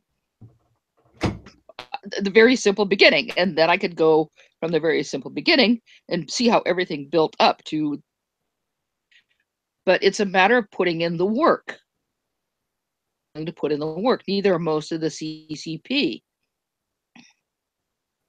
You who are wondering, like RSC, that's a cat. It's Krampus cat because it's Christmas, so it's Krampus cat. If you don't know who Krampus is, Krampus, look it up. That movie that came out, like, I think it was a year or two ago. I saw parts of it on Netflix. Well, but the movie is based on the movie. The movie isn't great, but the movie is based on Krampus and Krampusschlacht or something like that. They have these fantastic parades. Europe, marvelous, with the people watching the various different Krampuses march along in their costumes and their vehicles that spout flame and smoke and noisemakers, and it's just great. I wish we had that kind of parade here, believe me. Yeah, I think the problem with Tommy Hall and the CCP in general, it's It's the science literacy. It just their literacy skills aren't at par having here. And whether or not we need to adjust our conversation down for them, where that isn't a barrier, that's a question for, I guess, self-reflection here in the great debate community. But I mean, we can't please everyone all the time, basically. But I think it's worse than that. And Fiona, by the way, guys, had to go. But I think it's worse than that, because when it comes to the CCP, it's not the fact that they're scientifically illiterate as much that bothers me, is that their unwillingness to actually learn the science. And that's the hallmark of people in the CCP. They do not feel the people in our community that have actually gone through the education, have actually got the titles, have actually got and shown, they've demonstrated not just a proficiency, but a mastery of these things. They don't want to have to acknowledge that they're correct in the science just solely because they differ in a theological viewpoint. That is why. And that's what bothers me the most. Because they're based. Well, think about it. Every one of you guys that have a lot of education under your belt, you all differ with Freddie, the theoretically, all of you guys. And that's very telling. Sorry. Oh shit. Even Freddie disagrees with the CCPs. Yeah, he was so upset. He tried to come up here and talk to you guys, but I pointed out that feline obscenities were not appropriate. But there's something to be said on that. I don't think that any member of the CCP that I've seen has ever gone and said, "Hey, you having a science person on? I want to actually learn something from them." Never have I had that happen. I've asked Drag numerous times. Hey, Drag, hey, if G-Man wants to come learn something on this, I'm having a hand on this. He's had hangouts where I know he's invited them many times. Well, according to G-Man, I haven't done that. And if I just open, I know you. Yeah. Oh, I told him that. I put him on speakerphone with my wife, and I said, G-Man, I have literally had hangouts where I've called out True. I've called out any of them to come. I even had a hangout where people could come and criticize me. Hell, like it's one thing to sit and pretend like this shit doesn't happen, but I don't delete videos because it's all there. Like tomorrow, we're King Crocodile messaged me the other day, and he was like, "Hey, we haven't really connected for a while. You want to do a hangout on Sunday?" I said, "Yeah, well, since you're joining, maybe I've been asking you to do one on local realism and quantum mechanics, especially in relationship to the Bell inequality. I would be fascinated to sit there and listen to King Crocodile talk about that." Right now, if these guys over there think they know about these topics, if Stizer, who pontificates on quantum mechanics all the time, he wants to come in, more than welcome to. Right. Oh, please do not invite Stizer. it would kill the hangout, I know. But yeah, I mean, this is a topic that I know very little of, but I have a major interest in. I love the subject of quantum mechanics and looking at wave functions and going, God, this is how this works, and this is what we would expect to see here, but we don't expect to see that. Oh my God, quantum mechanics is weird. I'm fascinated by that stuff. It's just fucking mathematics. It's mathematics. You didn't learn it if you play fucking computer games. Yeah, I don't think he's Yeah, I can't do the Stizer voice. My throat fucked up. Yeah, if Stizer could tell me what locality is or realism is, I would be even amazed. And tomorrow, Steve. 2:00 Pacific time. All right. I've invited the Living Dinosaur, so he might be able to show up. If not, he'll be in a hangout the next Sunday. So he's not a big quantum fan, but obviously he's got a degree in biochemistry, so at least he knows. I'm sure he knows about these topics as someone. It's no matter what you get into, there's always a basics everybody has to learn. Everybody has to learn a little bit about physics, no matter what branch you take. You're in any STEM field. There is. I mean, in fact, I bet I could ask anybody that is any biological or geological or physics definitely would, but anything that's not physics, a question on wave stuff, and they would probably at least know something about it, because you had to take vector analysis at some point in your schooling, didn't you? Yeah, I had to first and second semester physics, and then we're still going over physics. You have to in chem in order to get through thermo. Tip to tail, baby, tip to tail. But you're assuming that they actually had some, because there's some high schools that don't even really have a chem course, believe it or not, or physics. So yeah, I mean, I'm amazed by that. I mean, I really am hoping more things go to a STEM type system, and I think they need to start promoting science quite a bit more than they're doing in the school system right now. I think that should be a primary thing. Now, I understand English, reading, writing, arithmetic kind of stuff, but I think right now they're just getting students prepared to graduate and not continue. There is a big debate, and I was having a conversation on a podcast a few months ago that you guys saw him, Paul Loby. He was suggesting that having gaming-based learning would be beneficial, especially in primary school, because it'll keep kids' attention. So rather than having it in a pass-fail system, you encourage them to learn through play and through exploring ideas and being creative. And I was somewhat resistant to what he was saying because for the issue that I had is that how do you determine proficiency then if someone could easily coast through all the activities and not be competent? So as not to encourage that the idea that certain people should fail, but where do you draw the line between who has absorbed the information and who has not? Yeah, and it's one thing to keep kids entertained. I understand that they have a lower attention span, but when I'm finding out, and this is from direct experience because I'm trying to help my daughter with her education. When I'm looking into what she's studying, I'm just amazed. I'm like, I never had anything like this in 7th grade, and it's written so poorly that I have to sit there and go, what the hell is it even asking? Her mom didn't understand it. Parents are just spending a half hour just figuring out what the hell the question is even asking. That's not how you teach a student. All her classes are, she's saying all the students they don't get this. They're not understanding because I don't like the way it's being presented at all. I mean, they're doing isometric transforms in 7th grade and not explaining to them basic Cartesian coordinates first. What good is that? Why does my daughter have to know how a picture is going to look if you angle it one way and do a transform, if you rotate it on the x-axis or y-axis? Oh, that's great if she's going to be doing Photoshop, but that doesn't teach her the skills required to understand things relating to the Cartesian system and polar system and just mathematics in general. I'll have to show you, Drag. You'll be like, what the hell is this shit? Yeah, it's. I think that we eventually should have a hangout discussing that, and I'll try and see if I can grab Paulo because he has some interesting ideas. But then, of course, we're going to need folks like HogTie since he has kids, and some other folks.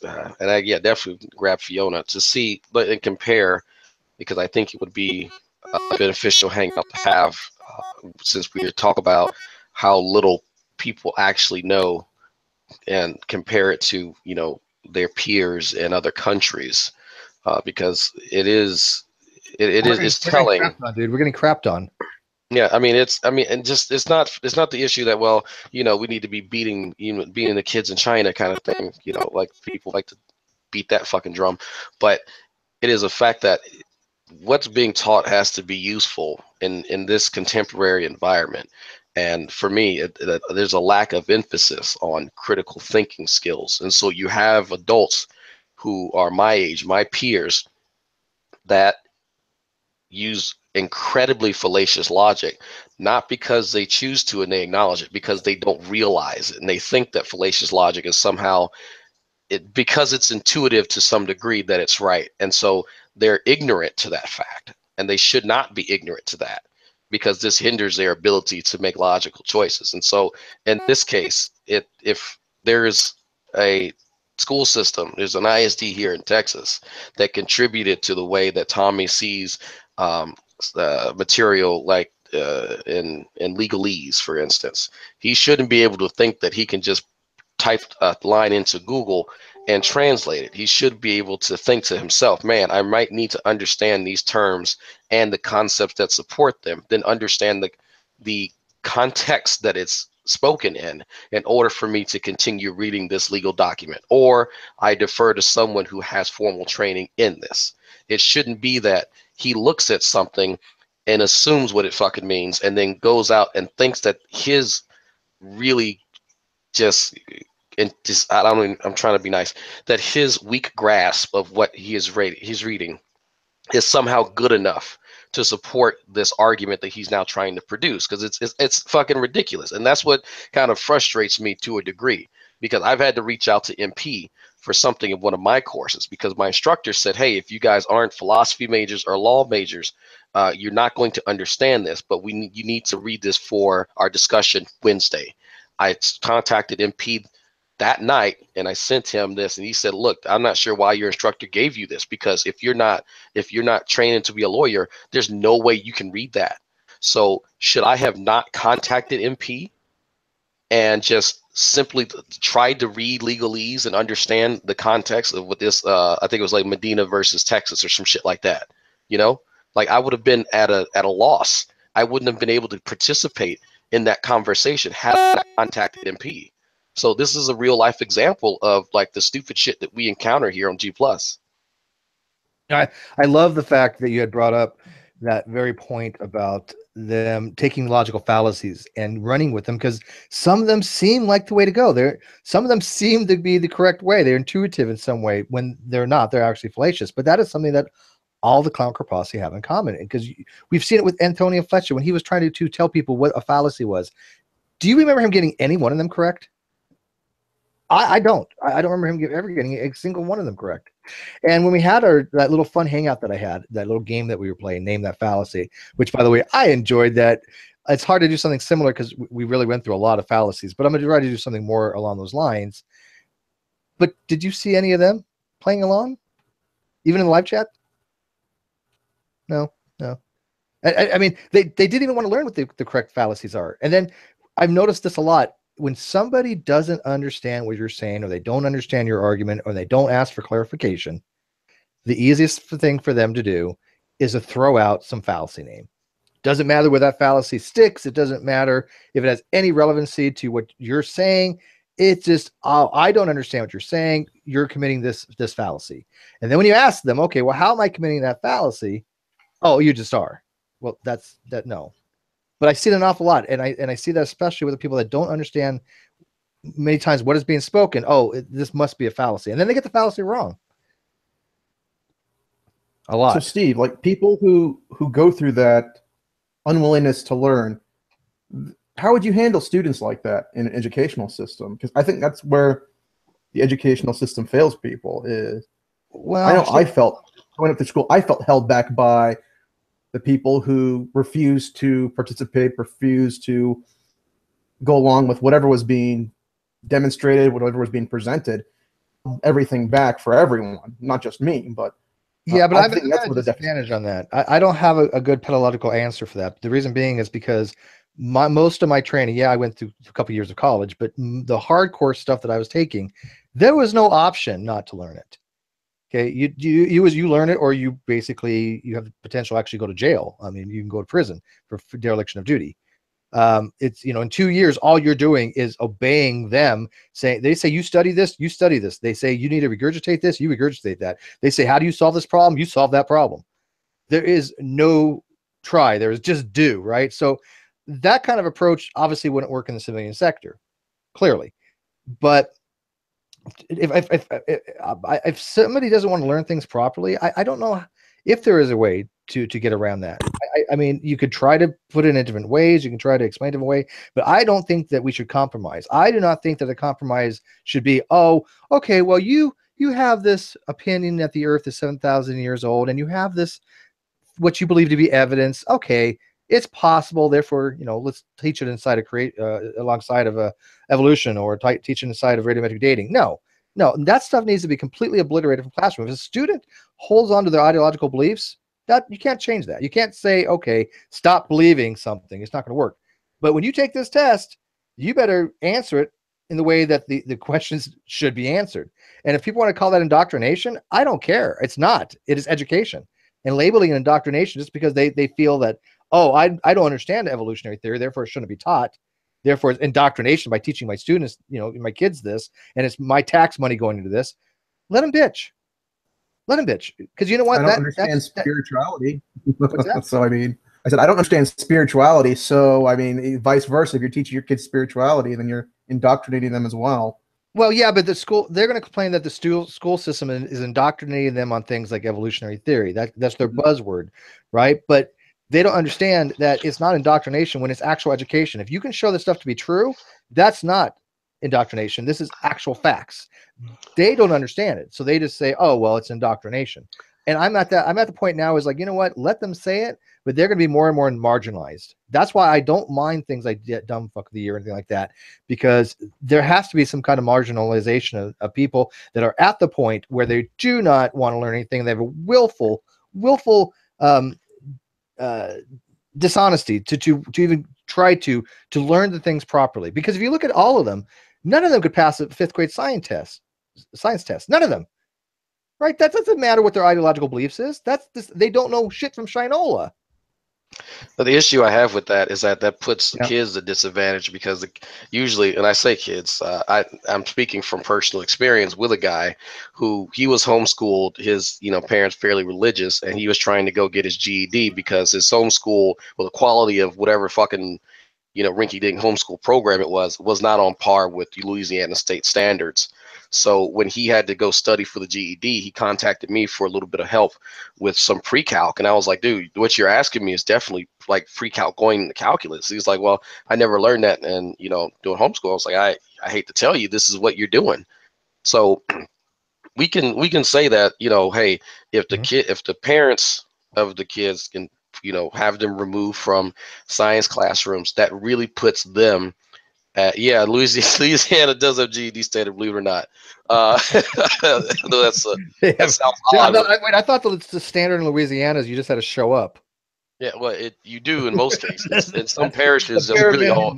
I'm not going to lie. That is the standard in some parishes. That may or may not include St. Tammany Parish, but like you put the kids at a disadvantage, because this guy now had to come to me in order to get help. What's something he should have learned. And so if we kind of exacerbate that problem, you imagine how many kids that you're going to potentially be disenfranchising because their parents are fuckheads. I agree.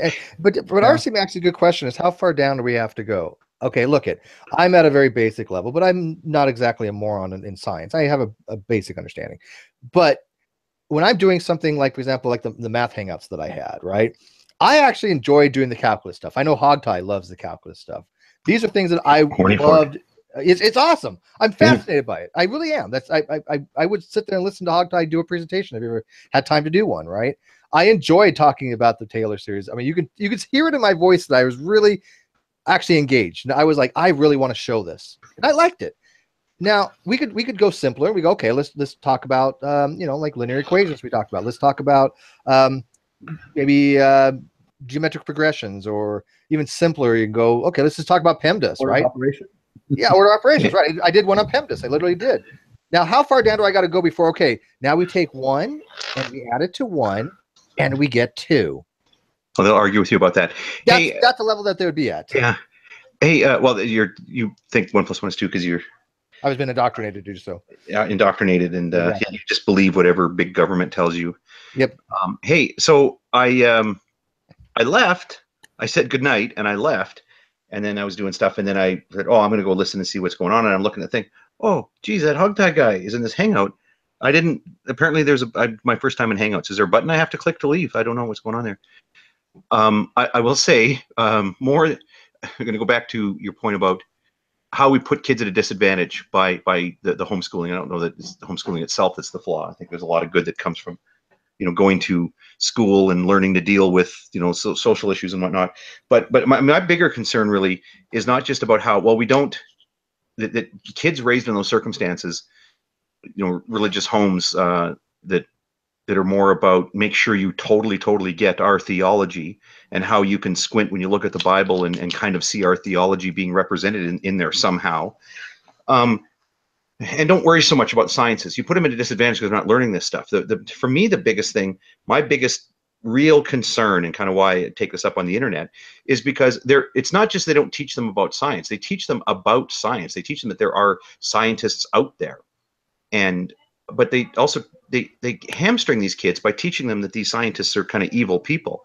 Like, I'm surprised in the last couple of weeks how many times I've heard the statement that is to them very mundane when they observe, like Tommy today was saying something about, sorry, it wasn't Tommy, it was somebody else on another thread. I apologize, it wasn't Tommy, but about how doctors give you poisons because they make money off of it.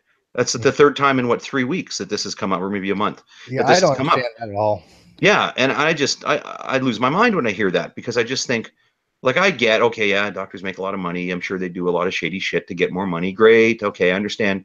That's sort of a reasonable human incentive. But when it's like, no, the whole enterprise is based on poisoning people. Let me ask you, money. Doc, okay, two things. One, would doctors continue to have a private practice if their patients continually died? And two, would a doctor, you think, spend all that time to learn all this stuff just to go, oh, well, I'm going to give up all ethics and all morality and all the classes that I've actually take to actually do no harm because I get a paycheck? Now granted, there are doctors that do that. I am not saying they're not all doctors are ethical. I assure you, there are unethical doctors, but for the most part, not much money in it. Yeah, I mean, they're not. If you had two doctors, one very ethical and one unethical, do you really think the one that's unethical is going to come out that much ahead? Okay, well, okay. First up, I think that one day when you guys are sort of straining for an interesting topic, I think that a discussion about medical professional ethics, like any discussion about professional ethics, is fascinating. I find, but the professional ethics of medicine is an incredibly fascinating topic, because think of what we do. I don't mean we. I'm not one of them. I mean the what we do as a species, right? Human civilization. We select individuals to have the power over the health of other individuals.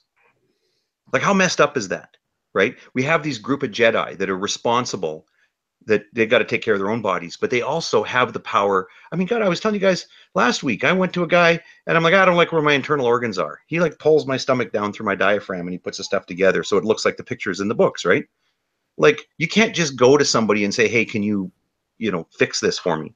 There are special people that are blessed by society to have this incredible power over our health. And a lot of times it's the magical prescription pad. I mean, I've just pondered for a second how bizarre this is, that we have like a little thing that's no more complicated than a set of fucking Post-it notes.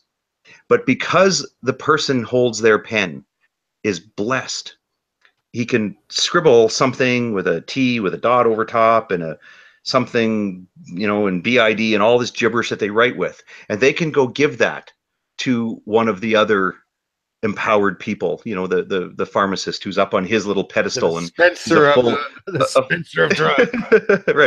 right. The apothecary.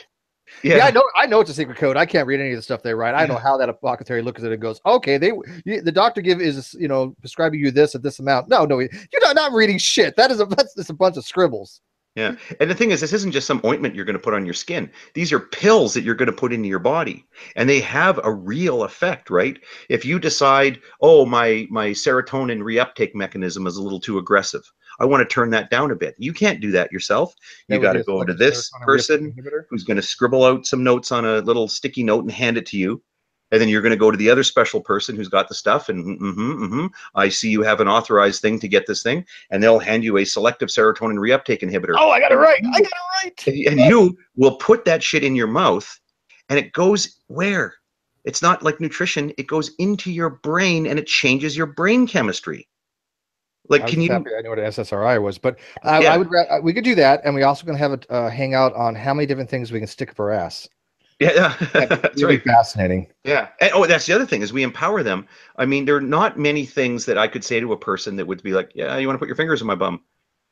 Okay, I'm just waiting for the bus, but okay. But these are people that you go to and you just expect that. And for the weirdest things, you can go to a doctor with neck pain, and partway through the conversation, he'll be like, well, here, just slide down here and fingers in the bum. And you don't think that's weird. So, hey, Doc, I got a headache. Okay, let me put your ass. Okay. Yeah. So HogTie's right about that. We have this. Well, so let me ramp it up a little bit too. I know you got something to say about this, but I'm sort of. We need Mithridates. I'm pushing your buttons a little bit here too, because the thing is, and I used to tell students this too, that like, when you get this power, right? When you get this power over other people's health, so that you can cut into them, so that you can give them chemicals that they're willingly going to take, and it's going to change their lives. No other people have this power. You're blessed. You have this authority by the government, a commission from the government to do this to people. And it comes from knowledge. It's not just that you get authorized to do it. You get this authorization based on your skill as a physician or as a surgeon. How do you get that skill? You don't call to the skies, Shazam, and get struck by lightning. The power to heal isn't given to you by the gods. It's given you by a lot of hard work. And during that hard work, they take breaks for ethical contemplation. Medical ethics classes are amongst the hardest philosophy classes that will ever be taken by a group of people who don't give half a shit about philosophy. Yes, I'm talking about you, RC. I know what you were like. I know what you were like as a student. Gauntlet. You're all about the biochemistry. I have no idea. But he makes a good point, though, doesn't he? I mean, there are people, just because people like science doesn't mean they're obviously going to like philosophy. And so, and they get to an ethical thing. Ethics isn't science. Ethics deals with philosophy. Meta ethics deals with philosophy. I'm curious what RC's take is. What you should do in a situation, why you should do what you do in a situation, not just the normative ethics, but the meta ethics as to what is the reasons why this should be an ethical thing. Those are the hard questions. Yeah, but I do want to address the financial incentive thing, and I really should go. And I apologize, RC, because I'm sure you were loaded up to address that point. But if somehow you were able to find people who got licensed and were turned loose, and okay, what is the incentive? I suppose it's possible. I mean, there are many people who do quote unquote clinical practice. They're not actual clinicians. Like I remember one time going to a massage therapist who actually wasn't a massage therapist. She was somebody who learned basic massage and then gave people, quote unquote therapy. And I remember I had pain on my left side. And I had been to a massage therapist who was able to alleviate that. And then I was also doing the exercises you get from a physiotherapist to stretch one muscle and to strengthen the opposing muscle. So I was in a different town. I looked it up and, okay, this person does it. I go in there and she's, what's scented? Which candle do you want? The chamomile, whatever. It wasn't a rub and tug. There was no, I didn't make that mistake. That's, I know people, oh my goodness, I'm offered what now? No, it was more of a ladies frou-frou, scented candles, scented oils, playing soft music and aligning your chakras and shit like that. But when she did the little interview with me, what the problem is, I was describing the problem. And then she said, okay, well, lay down here. I'll do this. And I knew in that instant that she didn't know what the fuck she was doing. Does anybody notice the missing question? Or is the pain it? I already told her I had pain in my shoulder that was projected down past my elbow. Down past the elbows. Yeah. Oh God. There's a follow-up question, like what is it did you say radiating already, huh? No, it's even more basic than that. Which side? Which side? Oh fuck. Oh, which side? Yeah, it's on your port or starboard side there. I actually stopped and I said, you know what? I had to go back to what I was. Well, I stopped making it. I stopped making it game show style because I was telling the story. It might have been implied that I gave her sufficient information, but the way that it played out, I actually didn't give her sufficient information. I gave her a basic description of what the problem was, so that if she knew what she was talking about, she'd be able to deal with it. But still would have needed this one other key. Oh yeah. Well, where is it? Which side am I dealing with? And she's massaging my calves and she's just all up, down, downtown. I mean, that's not a rub and tug, so there were areas left out. But honestly, I would have been better off. When you're aligning chakras, it doesn't matter. That's it. It was all about that. Yeah. But here is the question she did ask me. Reiki treatment. Here's the question she did ask me, and I'm going to get to the point about the financial incentive. Here's the question she did ask me, not before she did the therapeutic massage. After it was done, and I'm walking out and I'm making my payment at the front, she asked me this question: which days are good for you? I had come Monday at 5 o'clock.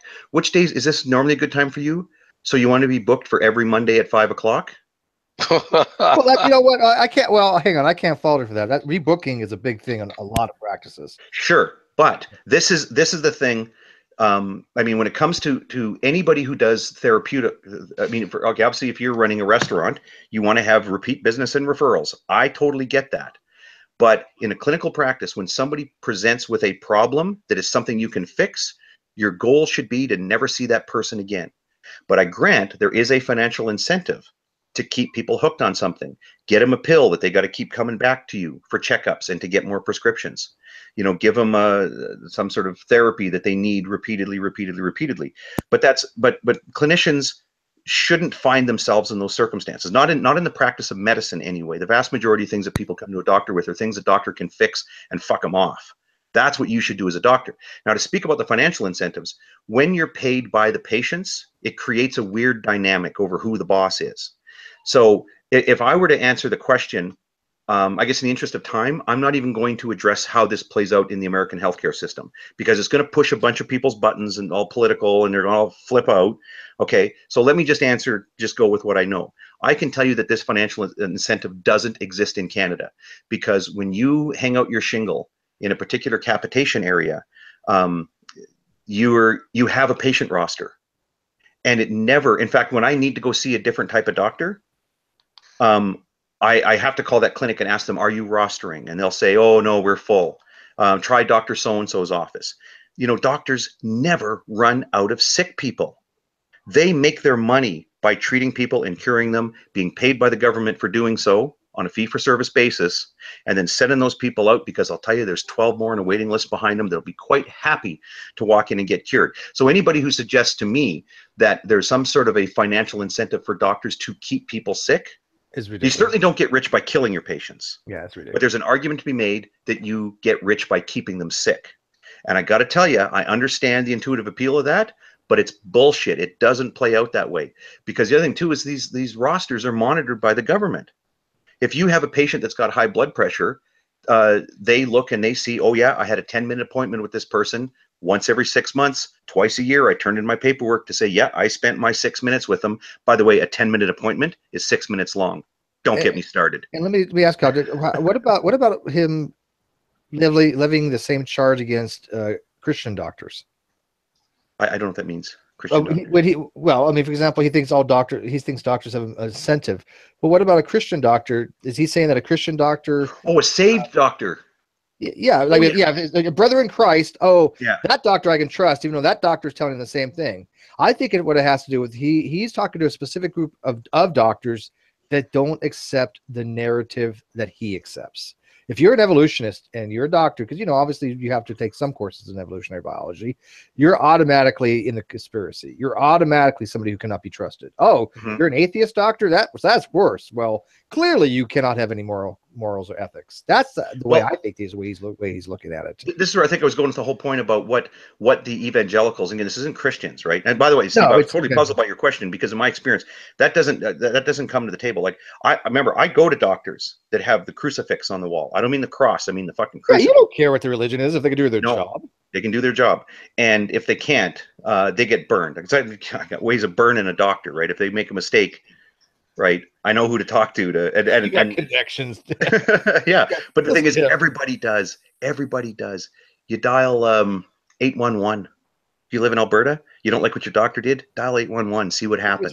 Besides that, it's a 3-digit number, for crying out loud. It's right beside 911. Besides the non-rub and tug, don't tell them about that. what was the most malfeasance you've ever seen? The worst case of malpractice, and obviously you can't give names, but I mean, something did you just like, how the hell did this person make it through med school? Oh, you mean like you're talking about an amputation of the wrong leg? No, an amputation of the wrong leg. Oh wow, yeah, that'd be up there. Oh, sorry. Who were you asking? Sorry. No, that you had an incident. An alcoholic surgeon who thought he could he steadies his nerves. Oh God, wow. Yeah, and he was in interventions and stuff, and he ended up getting moved to a different area of practice where he wasn't able to use surgical tools, but he didn't have his license removed, and it caused a huge stir. That's like saying I drive because yeah. Well, it caused a huge stir because the idea was his mistake wasn't operating drunk. His mistake was a fundamental ethical wanton disregard for the safety of his patients. And I mean, I get the other side of it, that, I mean, this was a person with a psychiatric problem. And by the way, having a psychiatric problem does not bar someone from being a physician. I hope nobody's under that impression. But half of them probably do have some kind of condition. I think you have to even want to be able to get in that field. There's a slippery slope if you start precluding people based on a wide criteria. So unless they're schizophrenic, you know. Yeah. There's a paper on this topic. I'll post. But I mean, did the person that was drinking, was there a ramification that happened that was bad? Like RSC just said somebody amputated the wrong leg. I didn't know something like that would even begin to a mistake like that. No, oh my God, no, this guy didn't go far, because there's it goes on in the operating room in a Canadian hospital. There are so many people. There are so many checks on everything. That's like what I these would think. stories you hear about people cutting off the wrong leg. I would challenge a Canadian to find me a amputated wrong leg or did a sex change on somebody. How many things have to fail for that to happen? Yeah, it's almost not doable in our climate. No, I think if you look more at the trauma surgery, it happens more frequently in trauma surgery. We're not talking about elective amputations. When people get mangled in cars and stuff, that it happens once in a while. The wrong arm, the wrong things are leg happening so fast that mistakes are made. Quickly to try to save a life. Yeah. It's actually hard. Like it's hard, and I could say because I was trained for a very basic type of surgery, and they did not play. And I guess RSC and HogTie be the only ones. A cricoid thyroidectomy. If I'm still That's a trying very to pronounce it dangerous right. procedure. Yeah. I was trained to do that under fire. I don't know what that is. What was it again? Say the name. Cricothyroidectomy. Thyroidectomy. Oh, the so when was ectomy. Oh, shit. Yeah, when you remove someone's throat, basically. To assist breathing. Is that what it was, or what? Yes, open up the airway. Yeah. Oh, Okay, is that like a tracheotomy or some kind? Well, it's nearby. Preferable to a tracheotomy. Okay, one person explain the procedure. Oh, geez. So if your airway is occluded, let's say you got in the blast, your primary airway is occluded. You have to get your patient to breathe again. So what do? You bypass the fucking the face hole. Yeah, the face. Okay, yeah, the face hole. You bypass that and you go down underneath his chin. And so there's a little spot where we would say your Adam's apple is. There's a membrane that you can cut open in there, and then you can stick this tube down in there and manually ventilate them. It is very nerve-wracking to hit that spot exactly right and get that membrane, because you could potentially kill someone by doing this. Yeah, they're on their way out anyway. But yeah, I've seen the tube with the little flanges on it, so I kind of know how it works. But I've not ever seen the procedure done. I think it's a horrifying thing to have to do to somebody. But I mean, just the whole notion that when it comes to breathing, using your face hole is totally optional. That's a totally different job. I mean, that takes a different, what you do and what these ER physicians do. That's a, man, when you have to make really quick decisions, that's why I would never want Tommy doing triage. One, he doesn't know what the word means, which really, how does he not know what triage is? For Christ's sake. I mean, really, Drag? Were you kidding? He claims those guys should be drunk. Now that I think about it, if there's any doctors that should be allowed to drunk, then they should be allowed to drunk. You're already 2 sheets to the wind, I think. I don't know. They're allowed to be drunk. Wait. My statement is based on some of the things he was telling RSC, because I think the overall topic was how triage was performed in a particular scenario. I can't remember the exact one, but if I'm wrong, RSC, tell me if I'm, if I recollect incorrectly. Yeah, no, we were going through how people were basically examined or screened before they got flu vaccines. And he was like, well, no one asked me if I was allergic to eggs and all these other things. And I'm like, well, that's the basic, those are the basic questions they asked. And you even acknowledge that you did that in your clinic when you were serving, right, Drag? Yeah, we had to, because I was the one administering it. I can't even tell you how many times I've been asked, are you allergic to anything? I get asked that all the time when I go somewhere. That's like the first question they ask you.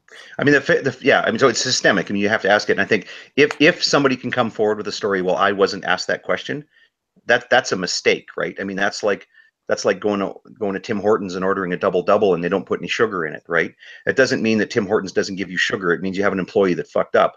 And I think this is a horrible thing to even hear a story circulating where somebody missed one of the essential steps in patient counseling. I can tell you here, one of the vaccines that the province buys is about $1.50, and it costs $34 to have it delivered. It doesn't cost you $34; it costs the system $34. And the reason is because there's a mandatory patient consultation that goes on, and there's paperwork. This gal has to do 6 pages of paperwork. When me and my kids go in there, she has to do 6 pages of paperwork and ask the same questions over and over again and stuff. And then you get it's $34, whatever. It's worth it. And the province pays for it, so I don't really care. I didn't want to. Could I say? Oh, good, Jade. Now I'm so confused here. You're putting sugar on a hamburger. I don't understand that. I know. No, different kind of double. No. I have never been to a physician where I wasn't asked, was I allergic to anything? or what my family history was. Never. And with me, That's you a know, they common say, what's your claim. family history? And I say, I don't know, I'm adopted. When I say that, you can sort of see the look in their eyes. They get the clipboard out and the pencil, and they start asking more questions. And people go, okay, and grab another piece of paper that had more questions on it. Because if I don't know my family history, they want to be very careful. Jade, the last question I got asked last time I had to go, which obviously wasn't that long ago, I got asked. I'd never been asked this in my life. Steve, are you before. pregnant? No. You know what? It's close to that. They had asked me what a gender I identify with. So what? It wasn't like, are you okay? Are you sexually active? Are you homosexual? Yeah. Are you heterosexual? Do you use condoms? No, it was what do you identify with? I'm like, I think I have male on there. I mean, you're going to be grabbing me in places that Well, you're in determine that here in a second. But what? Well, I've never been asked that before. You're gonna come forward. That now, Right. because even if your records might say There's male, more answers now. yeah, it's just that's something that's standard. and they want to know how to address you. They want to know how to address you, just to be polite. It's just a polite thing. Well, that's why you have Mr., Mrs., Miss in the little circle Yeah, but thing where you have your name. That Okay, doesn't always Steve, work. But there's what if people you out there who come are in difficult. and you're I don't know. and you're physically male, but you're trans, but you haven't gone through transition yet. It's a difficult. Let me tell you, I've known a lot of trans people. That's a difficult question. I'm not for against trans them people when asking they're it. It doesn't faced with bother those me. forms. I just thought Oh no, I've it heard just that but that's why it is, because if a trans person Maybe doesn't concerned I know, had to check. because they're going to be assessed physically, right? Yeah, I just So wanted to make they sure. don't know whether they should. Yeah, I get that, Jade. Yeah, they don't know Just whether look they at should trans put down people. their physical sex, gender. So it's a problem for some trans people. So that's probably why they put that down there. So That's very progressive. not I've just for never trans been people. asked that. But Yeah, that's, I was taken aback, but not in a bad way. Like I said, it didn't bother me at least. But I'm just thinking, yeah. you guys are the experts here. You guys telling me something that I don't know because I'm confused now. But yeah, I'm. well, this is as far as I know, California, I'm you know. I mean, I was playing it off. It was funny, Yeah. but no, I don't have an issue with them asking that. It's just I've never seen it asked before, so I wonder if it's kind of the standard now. HogTie, did I But explain it to you? Steve, you still did not answer the question. Are you pregnant? I don't think I've ever been asked that, but no, I'm not pregnant.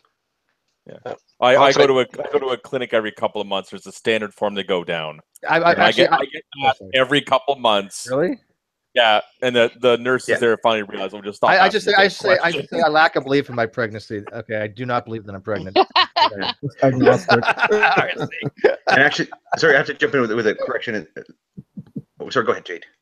I was just going to say that that does happen sometimes because people have a standardized list, especially if you have the intake person and they're going down I've seen that happen at the emergency room, where they're going down the list and they'll ask some guy if he's pregnant. Yeah. And if she's ever had prostate problems. But Jade, here's the point though: by going down that list and asking every question on the list, you don't forget a question. Yeah. That's right. You don't forget. They could make it a little more of a flow chart, and they'd be able to save a little bit of time. But yeah, I had to go for a fluoroscopy several times lately because of this procedure, and I know they ask every time if I'm pregnant. Is there a chance you might become pregnant? Well, no, I don't think so. Sir, real quick, by the way, I was confused by the name of this thing that Drag was talking about, and it is an otomy, not an ectomy, because you're not removing it, right? We're punching a hole in it. Yeah, we're just punching a hole. Yeah, it's an otomy, not an ectomy. So we get to trip up RSC there once. You're actually taking something away from somebody, right? Like was it activectomy? Remember the appendix?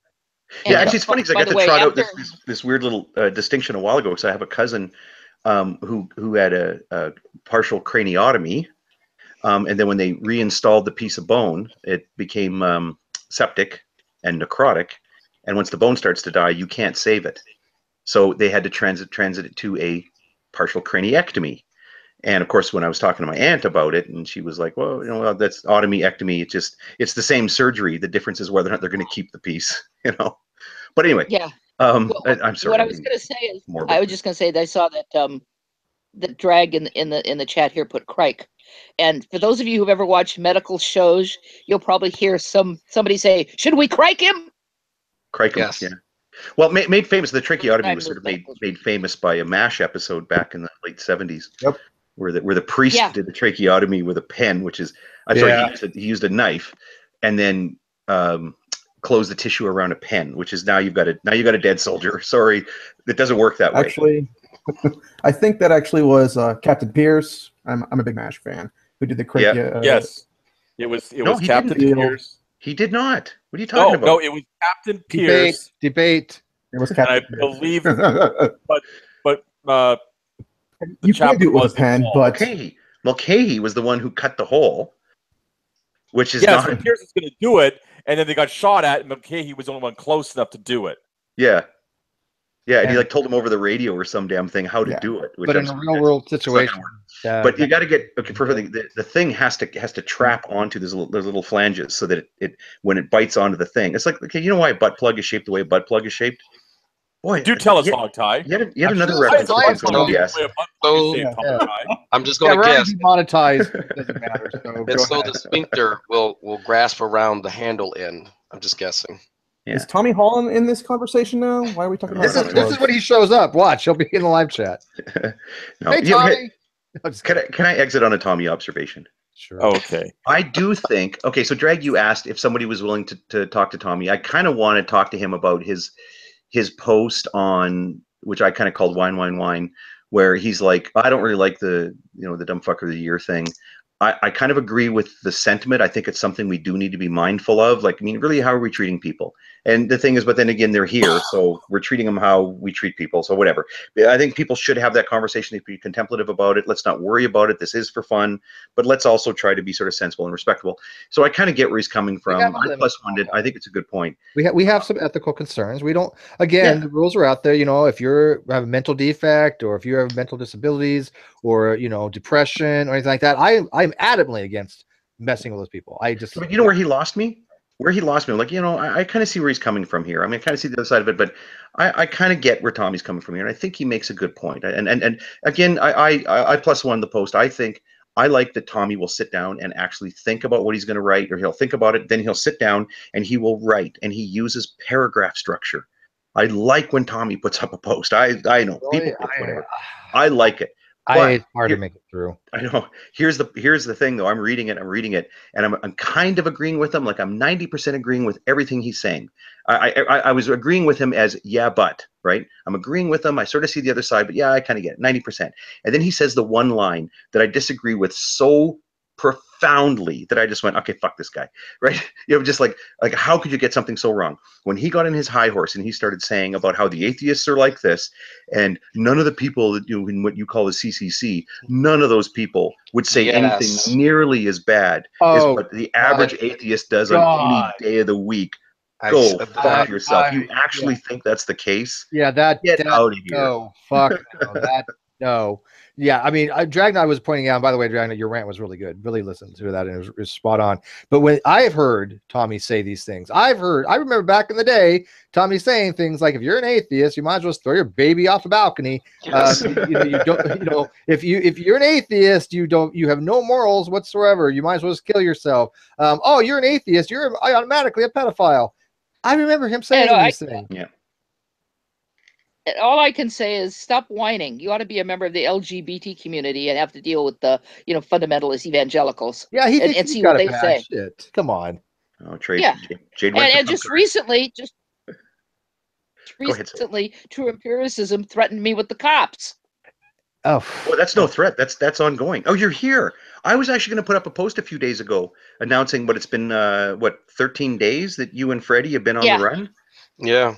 Oh, yes, we have been. Yeah, this is coming from an undisclosed location. Surrounded by tomatoes. That's code for the bar. Freddie and I have met some very interesting people. They're a little shifty, and they own a lot of guns, and they have some basements that we're living in. But it seems to be okay so far. It's fun, though. Although I kind of wonder about the bags of fertilizer that they have in the garage. It's fun though, Jade. You're on the lam. You're in the wind. Jade, they're just avid gardeners. This is like that must be it. This is like the crazy shit you went through in the 70s, isn't it? When you have lymeradic acid, that's when you got to worry about Jade. If you see the stockpiling lye and limeric acid, you know to get the hell out. Go ahead. Go ahead. I was gonna say, you know what, Jade? One of these days that you decide you're gonna retire from the internet, we're gonna have a hangout, and you're gonna spill the shit about what you were doing in the 70s.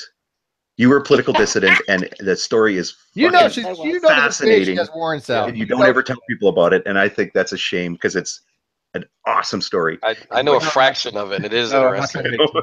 But Hogside, did you catch a hangout where I called my cousin who is a cop? That sounds kind of familiar. If I didn't see it, I heard you talking about it. Why? Yeah, because I actually called my cousin up while this was happening. You mean recently about this issue? Yes, I called him. You tried to rat out Jade? Yeah, you did. No, I called him on myself. You turn yourself in, right? Because I was telling him he needs to come arrested. You're a harasser, abuser, internet stalker, bully. Yeah. I read off what T had said about me, and I said, I know you're right up the street at the school. You know where I live. I think you need to come arrest me now. And I read what T said, and he was like, "Why did you call me with this stupid shit?" Like he was a little annoyed at the fact that I'm reading off what true claims is going to get me locked up. And I was like, I know, like it's funny once you actually like put what they say to work, and they see how ridiculous it is. And it's just like, come on, like if you really light mockery, nobody would be on the internet. Come on. Well, I do want to follow the story. Just to say one thing, because I'm starting to laugh. It just occurred to me, given what HogTie said, that given my background, true empiricism threatening me with some questionable detective. Okay. Oh God. Compared to the FBI and everybody in the 1970s. Well, how many warrants do you think one time, my friends and I were actually chased by a military helicopter, and I'm not going into that one. Hey, Jade, so how many warrants have you ever had out for you at one time? I'm afraid of him. Oh my God, I'm not the least afraid of him. She won't answer. You know that. Well, you're slowing down now. Yeah. You're slowing down now. You Yes, got the I internet. am. I'm slowing down. You got the internet cops after you for being mean to someone on the internet. So, just take it easy. But yeah, no, I'm following the story. I'm following the story because I'm expecting, again, knowing some things, that this is going to end in an armed standoff. Yes, and if they don't get and you're not going to win. I know American cops are like, no, you're not going to win, but you're going to take a couple of them out with you. And it's going to make the news, and we will all have been happy to have been in on the ground floor of the stories it develops. I did want to say of Tommy, though. Again, I'm so sorry because RSC had some stuff. I had him all ramped up about medical ethics, and he had stuff to say. And then I think I started talking about something else. I didn't let him say it. Jade's on the lam. Look, Tommy's got his thing to say about cancer. I would love to sit and have a talk with him about it. If when Drag had asked if somebody wanted to do that, I initially said yes because I thought he was talking about the topic of Drag's Hangout. And then right after I said yes, he said, "Oh, about the cancer thing." And I'm like, okay, yeah, maybe. And then he said in an hour. I said I didn't have time. And then, again, I got family, so I'm going to go now. Honestly, okay, this is my last word on the whole Tommy thing. If Tommy wants to sit and talk about cancer, I'm not interested in his thing about how, I can take you down a peg, I'm going to expose you, and all the other bullshit. If he wants to, we're going to. My fear and maybe desire at the same time is if I do it, if he wants a one-on-one, you guys are going to have another HogTie and True Empiricism Solvate the World's Problems, where I had 2 months of people writing to me saying, "You were too nice to that guy. He said something stupid. You should have been rude to him." Okay, fine. I'm whining about it now. We'll do that. And all the viewers can go ahead and write to me and tell me that I was too nice to him. But I'm going to, because here, the reason why I would do that is because Tommy's trying to say something and he can't say it because he's tripping over his joint whenever he tries to make a point, right? He says something, it's goofy, it's wrong. We got Fiona in there. We've got, I'm not going to list all the names of the people who are in there pointing out, no, you're mistaken about that. So he can't make it to the end of the runway, let alone take flight. There's something he's trying to explain that he understands about cancer, and it's riddled with the cobblestone of goofy, mistaken facts. But we don't know what the hell his point is because he makes so many mistakes along the way that he can't actually make what his point is.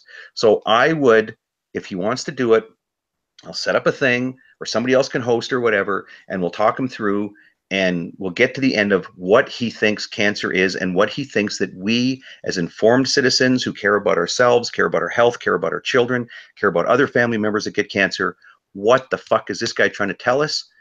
I will do the sit down with him, but I'm my anticipation is it's going to be another Solvate the World's Problems hangout where people are going to complain that I was too nice to them. And then you're going to have 2 years of videos of this is what the guy actually meant. No, no, my fact. So set it up or don't, but whatever. Yes. Here's the thing, though. The video you had that Solvate the World, which, by the way, one of the best hangouts you've ever had, bar none. But I liked it because not only did you suss out what Ronnie was trying to say, he didn't get out whatever he really ever got to, but you actually got him on record saying so many other weird things. And it demonstrated that he just didn't know what his actual argument was. He didn't even have an argument. He didn't know what at that point, I can tell you right now, I am convinced he didn't know a damn thing about DNA. I mean, literally less than nothing. He didn't, you were throwing things out there and he was just utterly lost. So I think he learned after the fact. But if you have to do that with Tommy, I'm okay with that. Take the gloves, put them on and say, okay, Tommy, I want to understand your argument. And I will help you try to understand your argument. He's going to take it adversarially either way. And I wish he wouldn't, because you're one of the guys that you do want to help people. I think you were honestly trying to help Ronnie during that video. I just think he was so badly communicating it that it was just a disaster from his end, right? He doesn't share that opinion, but well, in the weeks afterwards, it got more clear that he thought I was trying to trick him, and I wasn't. No, I know you was pouring a guy a cup of tea and saying, "Let's just talk about this." I know later. I have no doubt you weren't. I know you were trying to help him. But by the way, Jade, is there any possibility, just a slim margin, that you might be DB Cooper?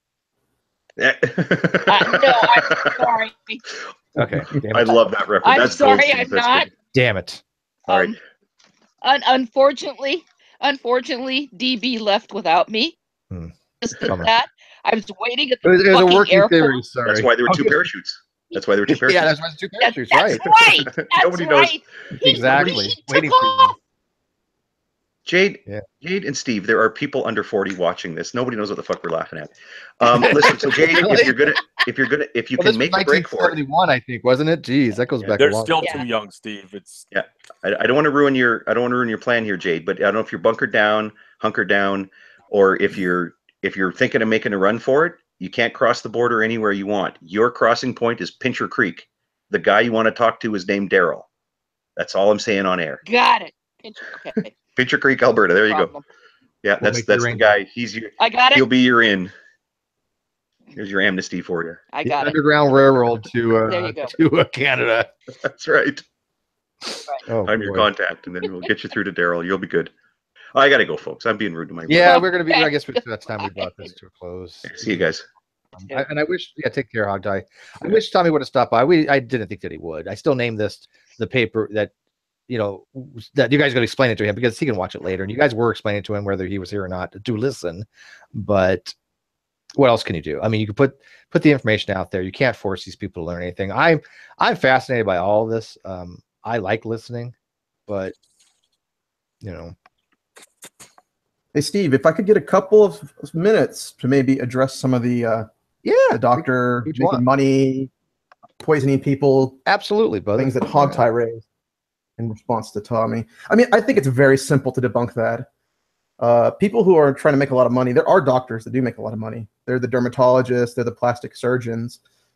They work very nice, laid-back schedules. They get up at, 8 o'clock in the morning, they get to work at 9. They're done by 5 type deal. The doctors, like the oncologists that Tommy's accusing of you selling poisons, making money, they're the doctors that are on call. Dermatologists, plastic surgeons, they aren't on call at all times of the night. They don't show up at the hospital at 4 a.m. I mean, so that right there kind of puts them in a separate category. That definitely puts them in a different area. The other thing is that not all systems of healthcare are income-based. Taiwan, Cuba, all these other countries that have socialized medicine, doctors aren't making huge amounts of money, whether they're oncologists or not. Same type of medicine. So that right there, I think also, whatever point that Tommy has, that we're poisoning people to make money if you're an oncologist. That's not true, because otherwise these other countries wouldn't be sponsoring the same exact medicine. Right. So a couple of points I think HogTie missed on. I wanted to make sure were brought up. And don't you think, though, people that do get in the medical profession, would you say, in your experience, most of them at least they have a wanting to help people. There's something that they have that they feel they want to contribute to society by helping the sick. Is that something that most doctors you see find? I would say a fair percentage. I mean, I know a lot of them are just in it because they think it's an easy way to make money, and then they get into it and they find out, no, they should have done something else. Make money? Oh my God, the hours those guys. It's not. The hours are bad, and if you're just, you can make a lot of money if you're one of those really, really lucky ones that can get into the dermatology, the plastic surgery.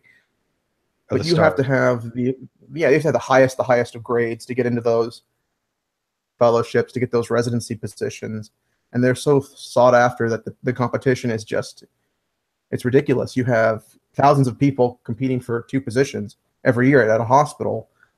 I mean, I don't even know how the hospitals make those kind of decisions, because they're getting 5,000 overly qualified people applying for 2 jobs, and they obviously can't interview all of them. How do they pick who gets that spot? It doesn't seem to be a fair process nowadays. It seems like you have to know people, have a backhanded route to get those kind of positions. But Tommy's way off base. I mean, you can see that these people, the work they put in, the time, the amount of education and training they go through to make sure they're doing the best for their patients, totally makes his argument carry absolutely no water. But see, I don't know how much weight he puts behind these arguments. I look at it this way, because I've known Tommy a while.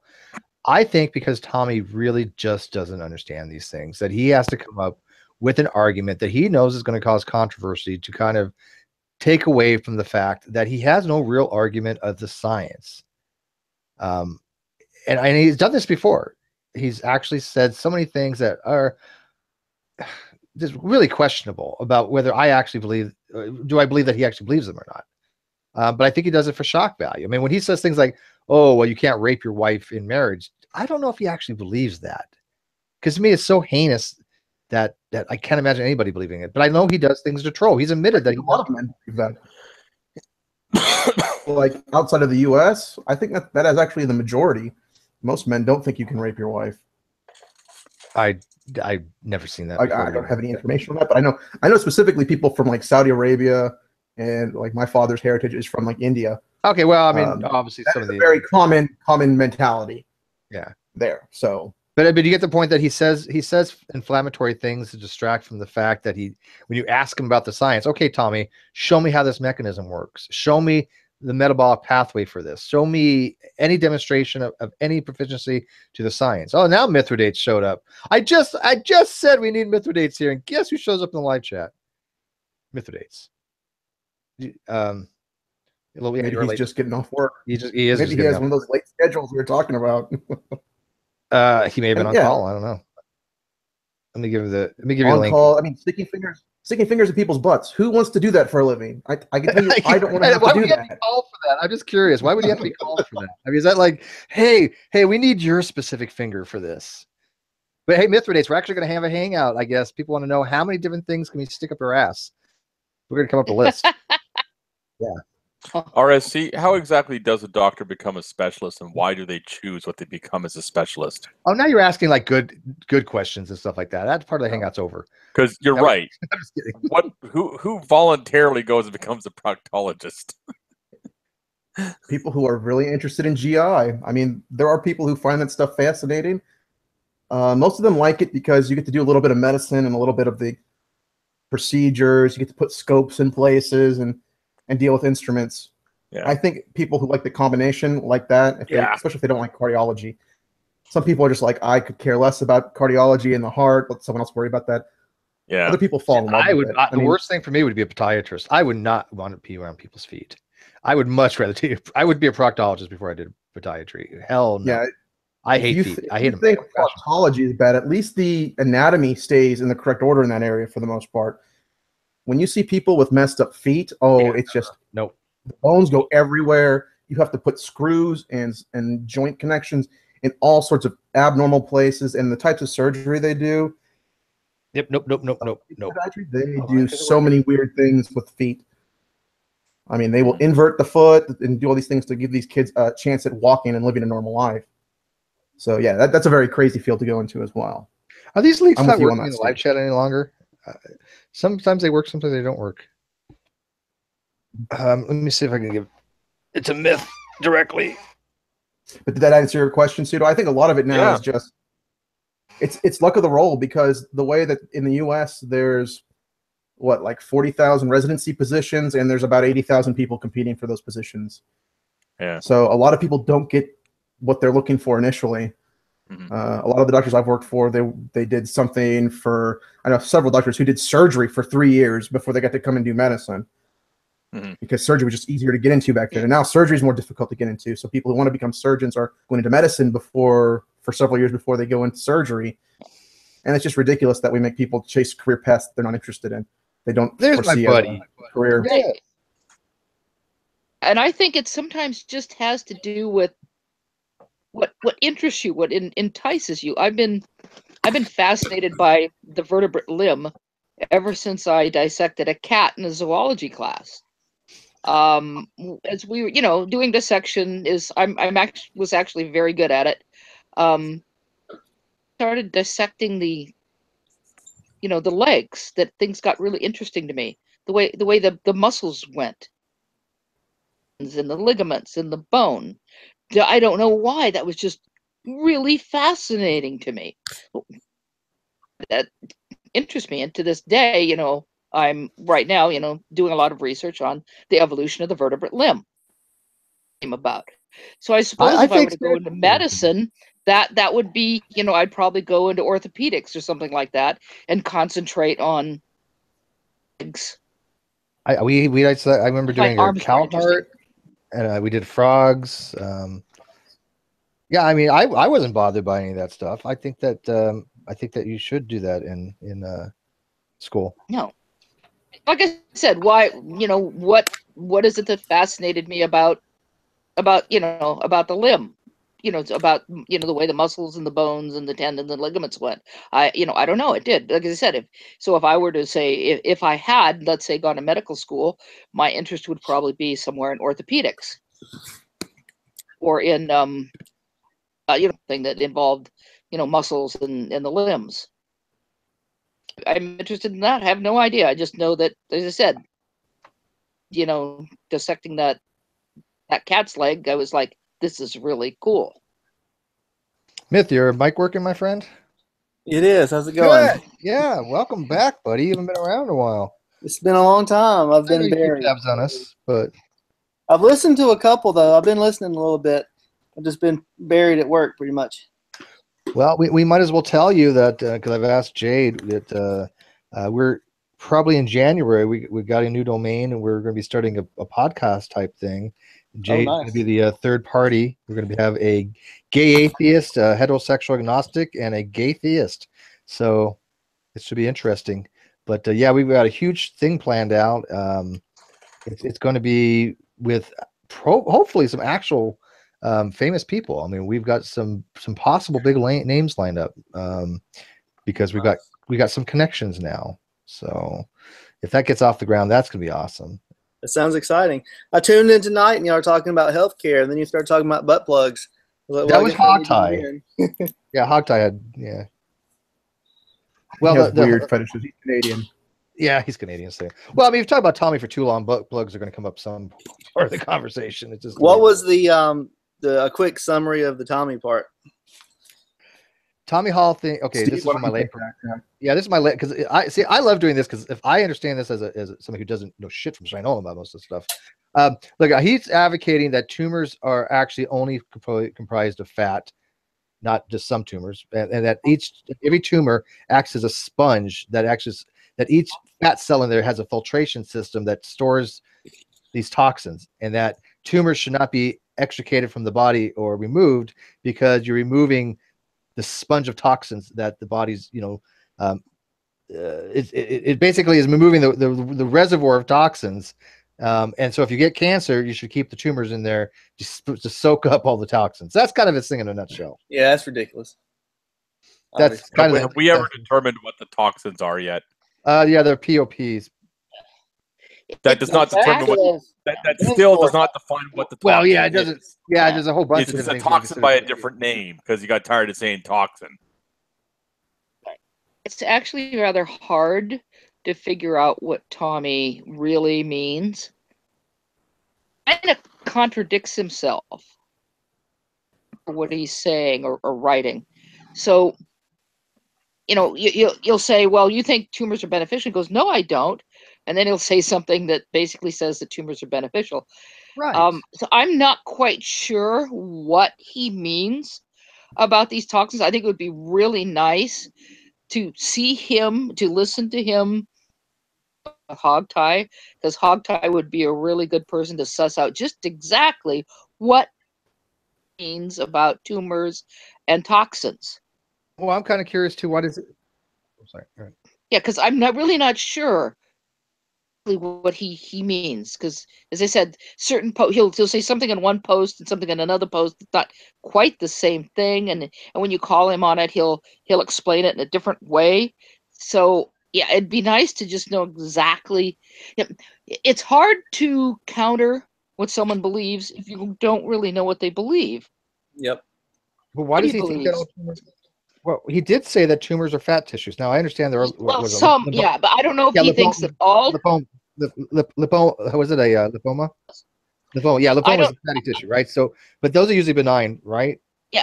Yep. Okay, right. so, but I don't know if he thinks that all tumors are fatty tissue, or some tumors. That's what he was advocating. Tissue. Tumors work in conjunction with fat. I'm a little confused there. That's what I would like to know exactly. To understand, I'd have to go back through all of his posts, and they're a mess anyway. Do you think he's vague on purpose, or the? I mean, I clarified that position. No, I don't think he's being vague on purpose. I don't either. I think he just doesn't know enough to really formulate his argument on this. He uses as his main source natural news. Natural news is extremely deceptive. They take about 10 to 20% of fact, and then they embellish it, and they throw in a whole bunch of scare words, and they misrepresent it. And he doesn't know how, I don't think, and I think this is a problem with a lot of, not just the CCP, but with just a lot of people because of the poor education in this country. And when I say poor education, I don't mean, people learning about Constitution, the history, whatever. I mean understanding, just learning it, but understanding it. In this country, people don't know how to read something and tell which parts are embellished and which aren't, which is one of the reasons I think that classes in rhetoric, because rhetoric is more than speech. Rhetoric is everything. Rhetoric is the way to us through speech, through images. And I think classes in rhetoric and understanding rhetoric are very important. I took contemporary rhetoric in college. That's one of the things that. I'm sorry. Go ahead, Jake. Go ahead. Oh, I was just going to say that it's a great class, by the way. If anybody, I think one of the best classes I ever took was logic and contemporary rhetoric, because that's what you actually do. Yeah. Yeah. Yeah, you learn how to look at something. Like I remember looking at a picture, or a professor giving us a picture and telling us to analyze the rhetoric in the picture. What are they telling us? And one was, for example, a picture. It was an advertisement for or something.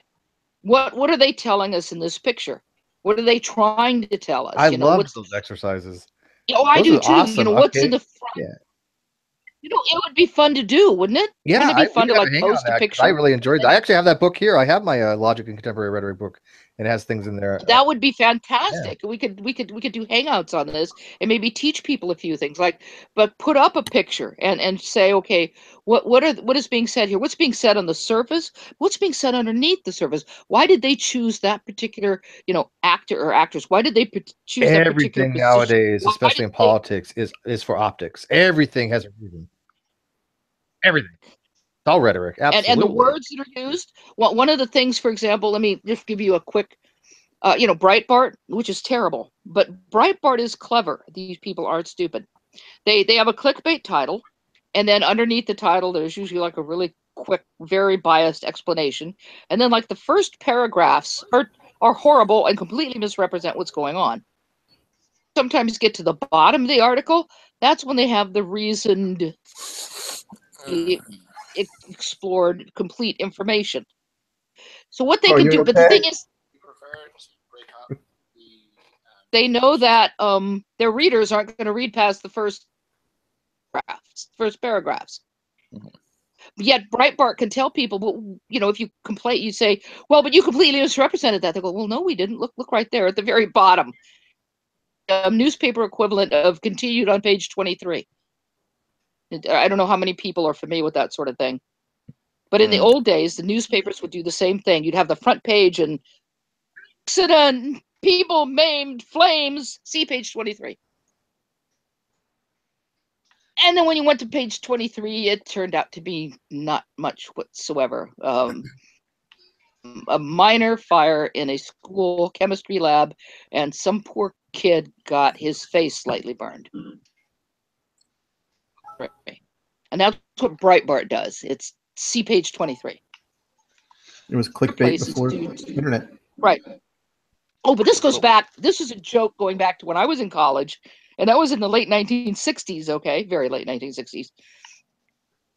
Way, you know, it's just see page 23. It's sometimes the number of the page is different, but it's the basic understanding of, yeah, it's clickbait. You get all the action in the front, goes to page 23. And if you do go to page 23, you'll find it buried in ads or something.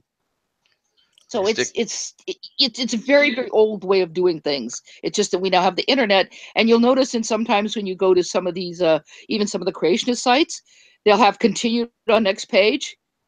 Next page. It's see page 23 again.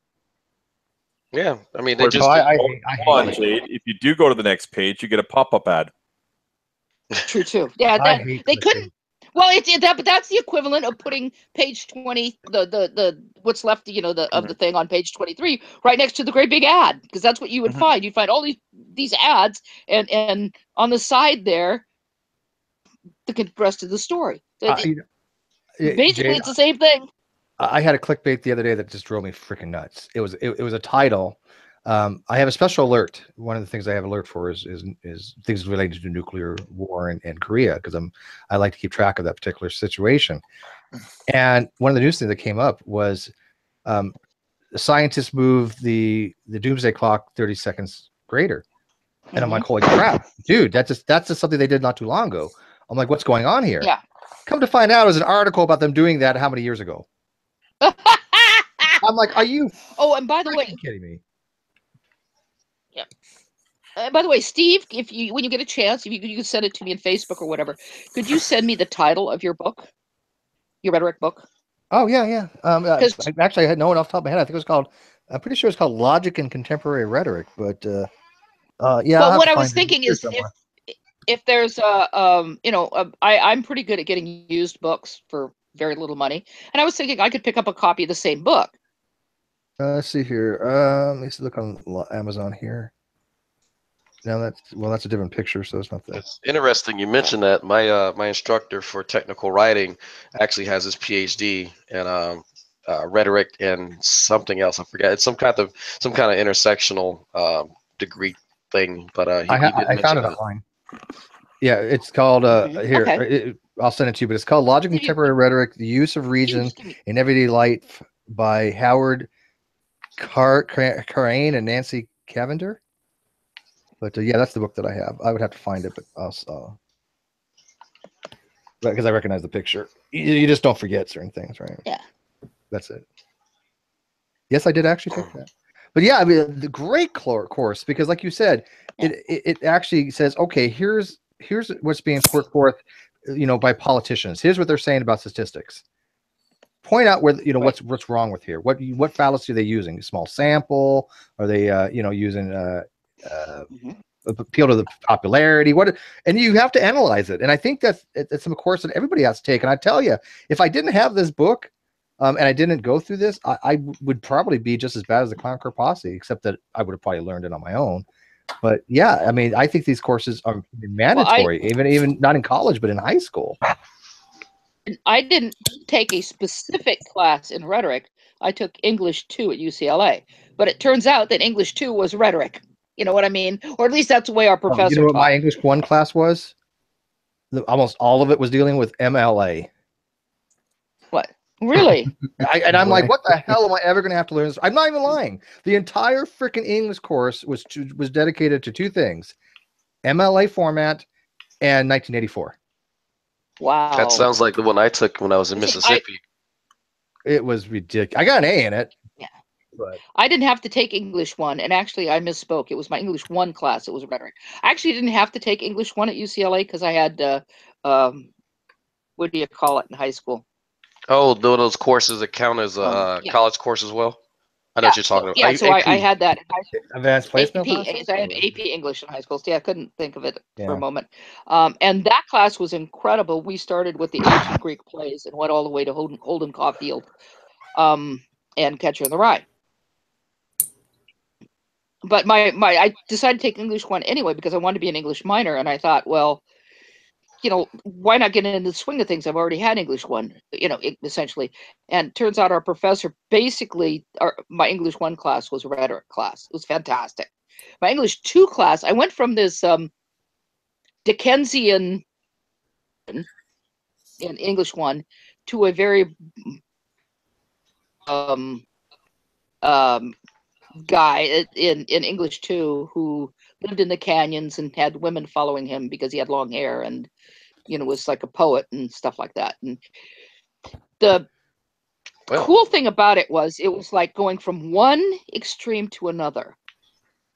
Oh, I took my English 1 class, I got A's. My English 2 class, and like my first paper was a D, and I was like really shocked. Well, it turns out this guy wanted something completely different from me than the other guy did. So what I had to do was I had to learn to write.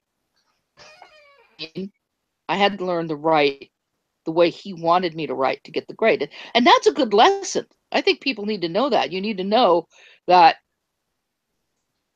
different people are going to want different things from you, just in real life. If you can have a job and you can go do the job in one place, then you can do the job in another place. It could be the same job, but they're going to want something different from you. They're going to want a different approach.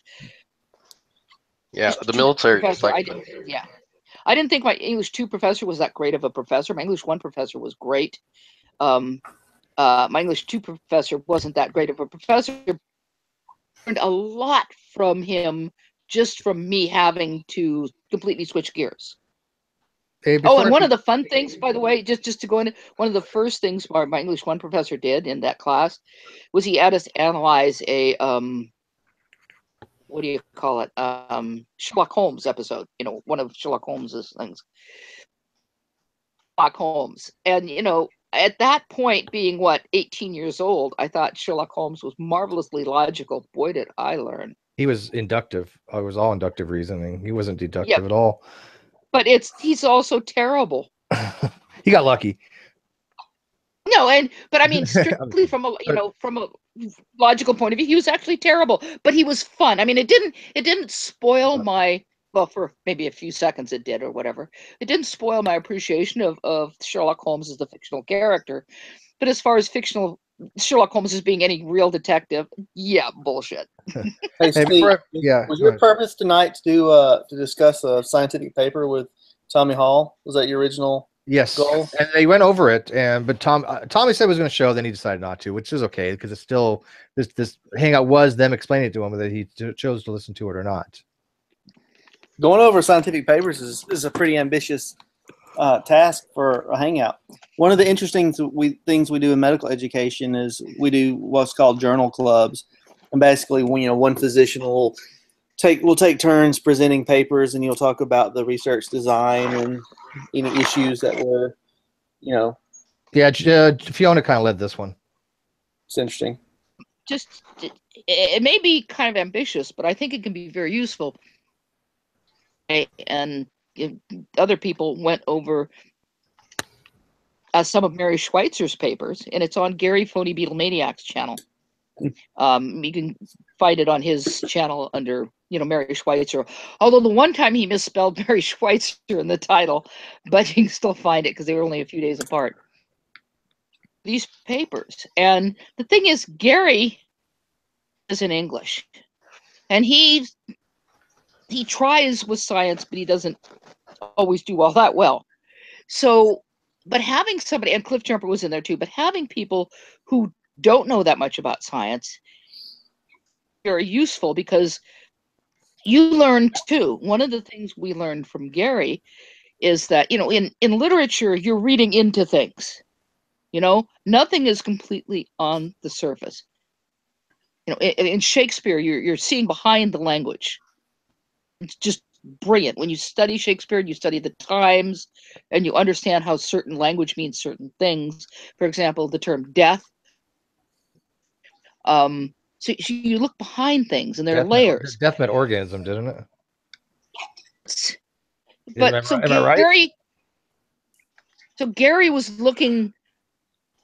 trying to look into the paper, and Fiona caught what was going on. She's going, oh no, Gary, you don't look at a scientific paper, you know, the way you would analyze a work of literature. He wants to do a literary analysis on a scientific paper. Right? And that's weird. And that was great for us because we all realized, because, you know, like Fiona and I, we're looking at this from a view, and when we realized what Gary was doing, that was actually really cool, because I now know that with some people, depending on their education and their background, and I do have, you know, although it's a long time ago, I do have a background in literature, and Fiona's no slouch there either, so we understood what was going on. Because now, as I said, now I know when I'm talking to people and you're talking about a scientific paper, there are people who are going to honestly, not dishonestly, like some of the CCP are, there are people who are honestly going to be reading into the paper, and they don't realize you don't do that with science. There's just a lot of background that's required. You know, you can't just pick up a scientific paper in a particular area and then, you know, just read it and understand it without having the appropriate background. Well, I got to tell you, like, we're doing a hangout coming up here second week of January with Dr. Henke, and who's a PhD in geology, and Dr. Loche, who's a PhD in physics. They both have written for Talk Origins extensively on helium diffusion rates. And I've read what they've had to write. And one of the papers that I've read is like 36 pages, but the first 5 are really the important stuff.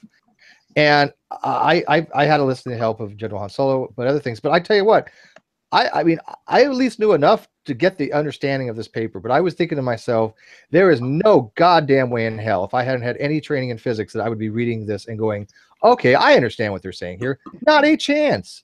Now, exponentially multiply that when it comes to biology, because it's chemistry and biochem exponentially more difficult than any of this kind of physics stuff. Because right. Let me tell you, the human diffusion rate isn't really, when you get into math, which is the other pages, yeah, it can get really complicated with differential equations. But the concepts, not that bad, believe it or not. You know, it's not the first year, second year college you can understand it. But to do something like, oh, let me look at this paper on organic chem. Oh, hell no. Mm-mm. Couldn't imagine how much knowledge. But if you have an organic chemist with you and get the most important parts. That's what's useful. Just like having Fiona go through Schweitzer's papers with us, even though she's not a paleontologist, she knows how to read a paper. And as it so happened, like some of them, like the so-called red blood cells, well, that was, you know, that had a lot of biochemistry in it, and Fiona has a background in biochemistry. And we have relating to what Tommy was talking about, a couple of the big ideas there are, I don't know what he was saying that about all cancer cells being fat cells. That's kind of weird. But the basic thought you should have is, you know, think about stem cells, right? And then stem cells become neural tissue or fat tissue or whatever, right? They differentiating, right? Cancer cells are basically more like stem cells. So they can come from any of the various cell lines. They can be very, very rarely neural cells, but, you know, they can be muscle cells or related. They can be fat or related. Then they become more like stem cells. It's like they de-differentiate would be your word. They become more, they become less specialized. Yeah, become more immature in a way. Just like your, you know, your germ line versus your somatic line. It become more like your germ line or what have you. And so they lose the function. So, you know, if you're a liver cell and you have a particular function and you become a cancer cell, you lose your liver functioning and you go back to this more amorphous type cell, right? But what he was talking about fat cells absorbing toxins, that's actually pretty true. If you think about your body, you've got, you know, basically a water component and a compartment and a fat compartment. And then basically the basic chemistry is basically physics. we talk about like dissolving like, you know, and water-based things, you know, attracting each other, and then lipophilic fat, you know, like substances absorbing and mixing with each other. That's basically the thought of it. So if you have toxins that are more lipophilic, then they can absorb in the fat component of the body. And they can actually accumulate there. We all agreed upon that, though, Myth. Yeah, they can be stored there, you know, for, you know, can actually be less toxic because you can take it out of circulation. But then when, you know, if you got sick after that, you lost a bunch of weight, you started recruiting all those fat cells, started demobilizing them, you could release the toxins, et cetera, et cetera. Yeah, the paper was saying that, and everybody agreed upon that. What his argument was, though, that the fat cells were designed to do it that way. The purpose of having fat cells is to absorb toxins. The way that he was phrasing it, it almost was as if he was, I guess, insisting that adipose tissue was part of your immune system. Right. It's some kind of endocrine part of the endocrine system. No. And I'm like, how does that work? Does it produce hormones or something? I don't know. Well, there are a couple of hormones. It can, yeah, but like ghrelin. That's not what he's saying. I think it's like incidentally helpful in the case of lipophilic. That's what this paper was trying to say. Is this happens to be something because they're soluble and because the fat tissue happens to take up these toxins, but that's not the primary function of the fat cell. That's not exactly what it's supposed to do. It just happens to be a ride along more than anything. I don't think anyone disagreed with him that what happens kind of passively is that toxins in the vicinity will get absorbed by the adipose tissue. That's something that I haven't disagreed with, and Fiona hasn't disagreed. Nobody has, but the way that he had phrased several comments was as if it was an active participant in some type of immuno response, and that's what I wanted him to elucidate. Because then he denied that he even said that, and I said, okay, well, we agree on the first statement, and then the more outrageous statement that I just said you disagree with. So how does that then connect with this idea that it's tied to then cancer? Yeah, because we're talking about, you know. Go ahead. Oh, I took his argument to be that tumors are sponges and that fat cells they're like little scrubbers. That's, you know, somehow scrub the body of toxins and then absorb it, and that's a good thing. That's some kind of filtration system. That's the way I thought he was trying to argue this, and I'm like, I don't no. Yeah, and that's not right. Yeah, it's like that doesn't sound right to me either. That's incorrect. But that's the way he was coming across, though. Well, and I don't know what does it mean? But why is he arguing to the point where he thinks that a tumor, because it happens, it has to be a good thing? I mean, here's a guy thinking that oncogenes were designed to cause cancer. Yeah, he did say that.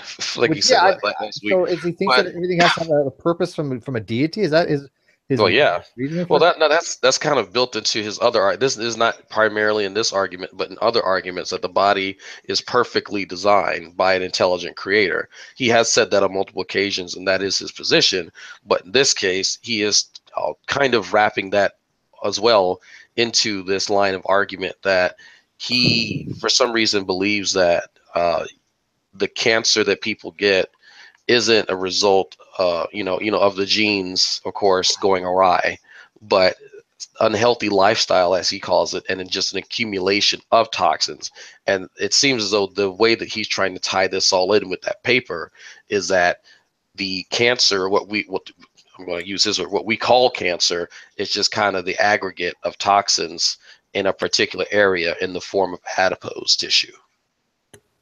Yeah, and his argument that it requires fat to have cancer is completely absurd. There are plenty of people who are, as skinny as can be that have almost no body fat that develop cancer. So there, out the window goes his hypothesis. What is the real? And I think I caught this in Fiona's hangout. But what is the criteria to be considered to be called cancer? Is it just a cell that doesn't have apoptosis that continues to have an uninhibited division, or is there something else to be okay? This is what we're going to call cancer.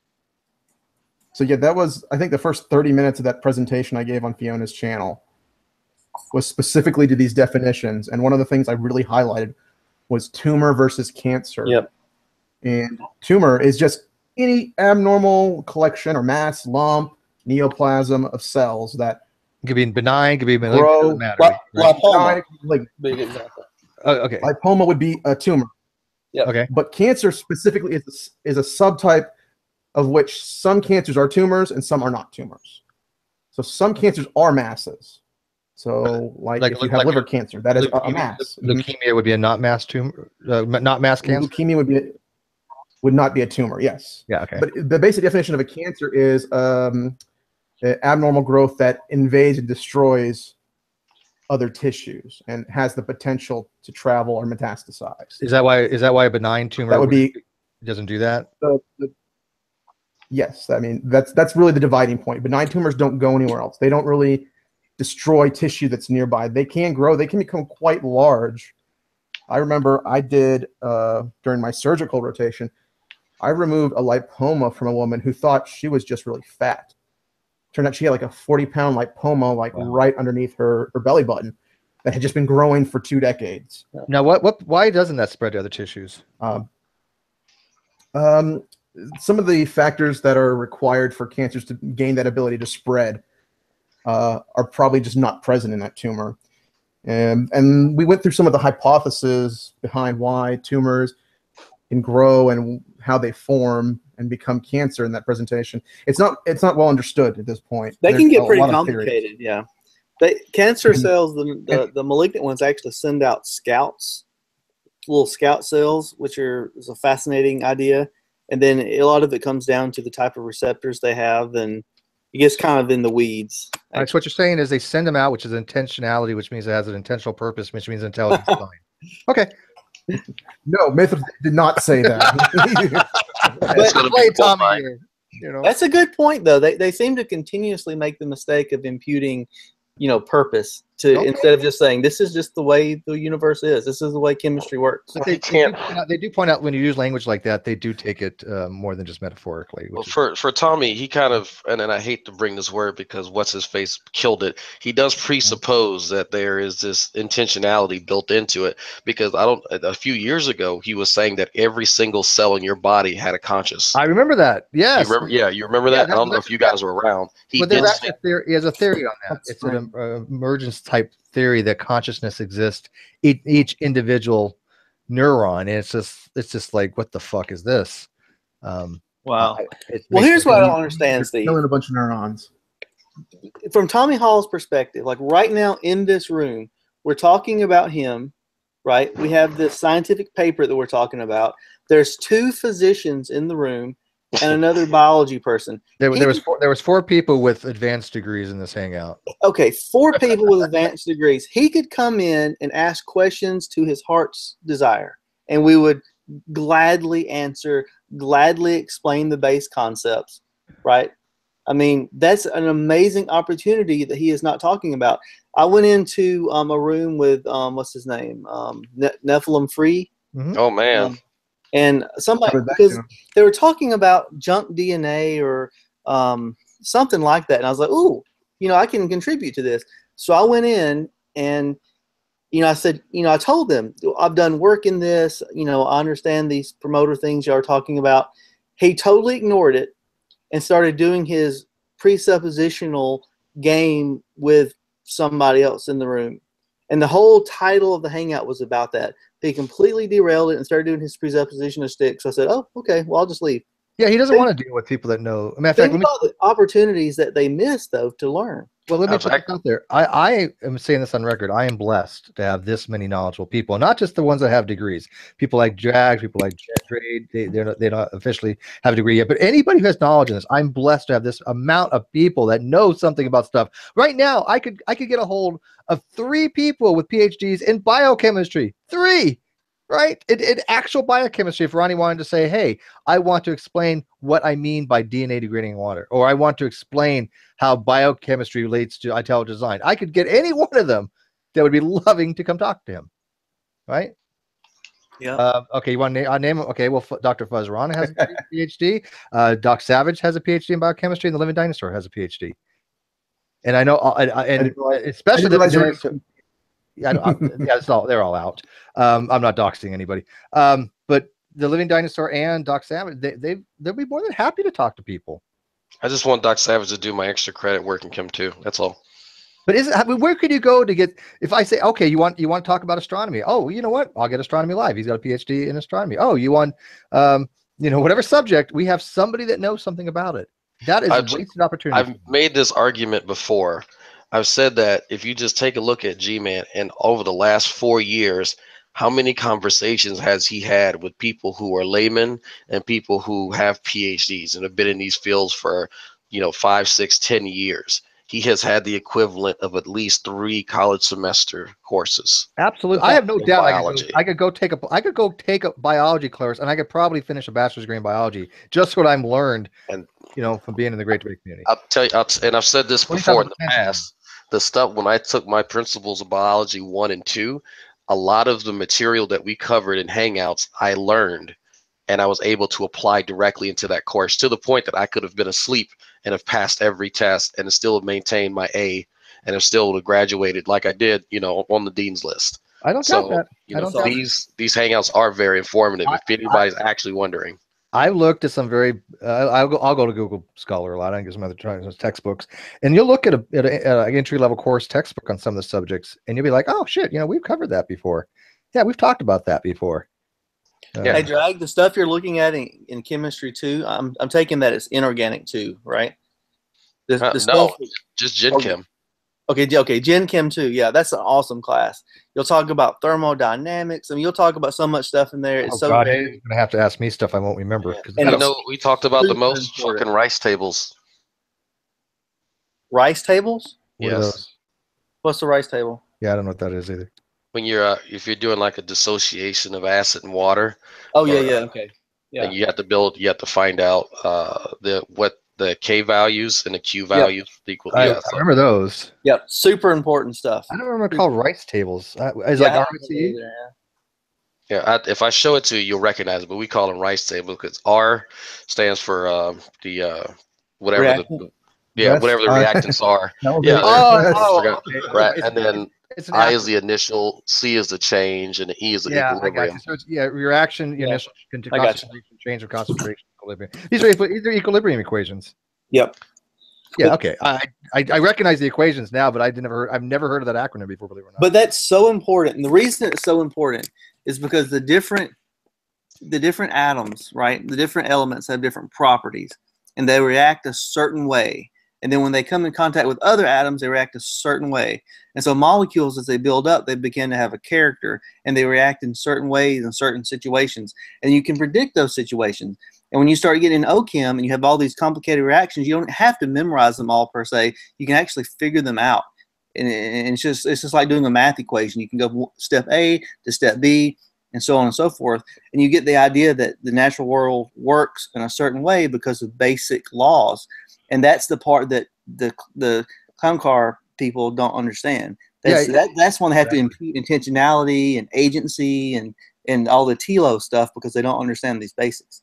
Yeah, no, I think that's spot on. As a matter of fact, I'm looking at the rice table going, oh, okay, I do remember this stuff. This is basically when you have a decomposition of something. You can look at your initial concentration of whatever you have, whether it be gas or whatever, and then you can say, oh, okay, it has to break down in this much.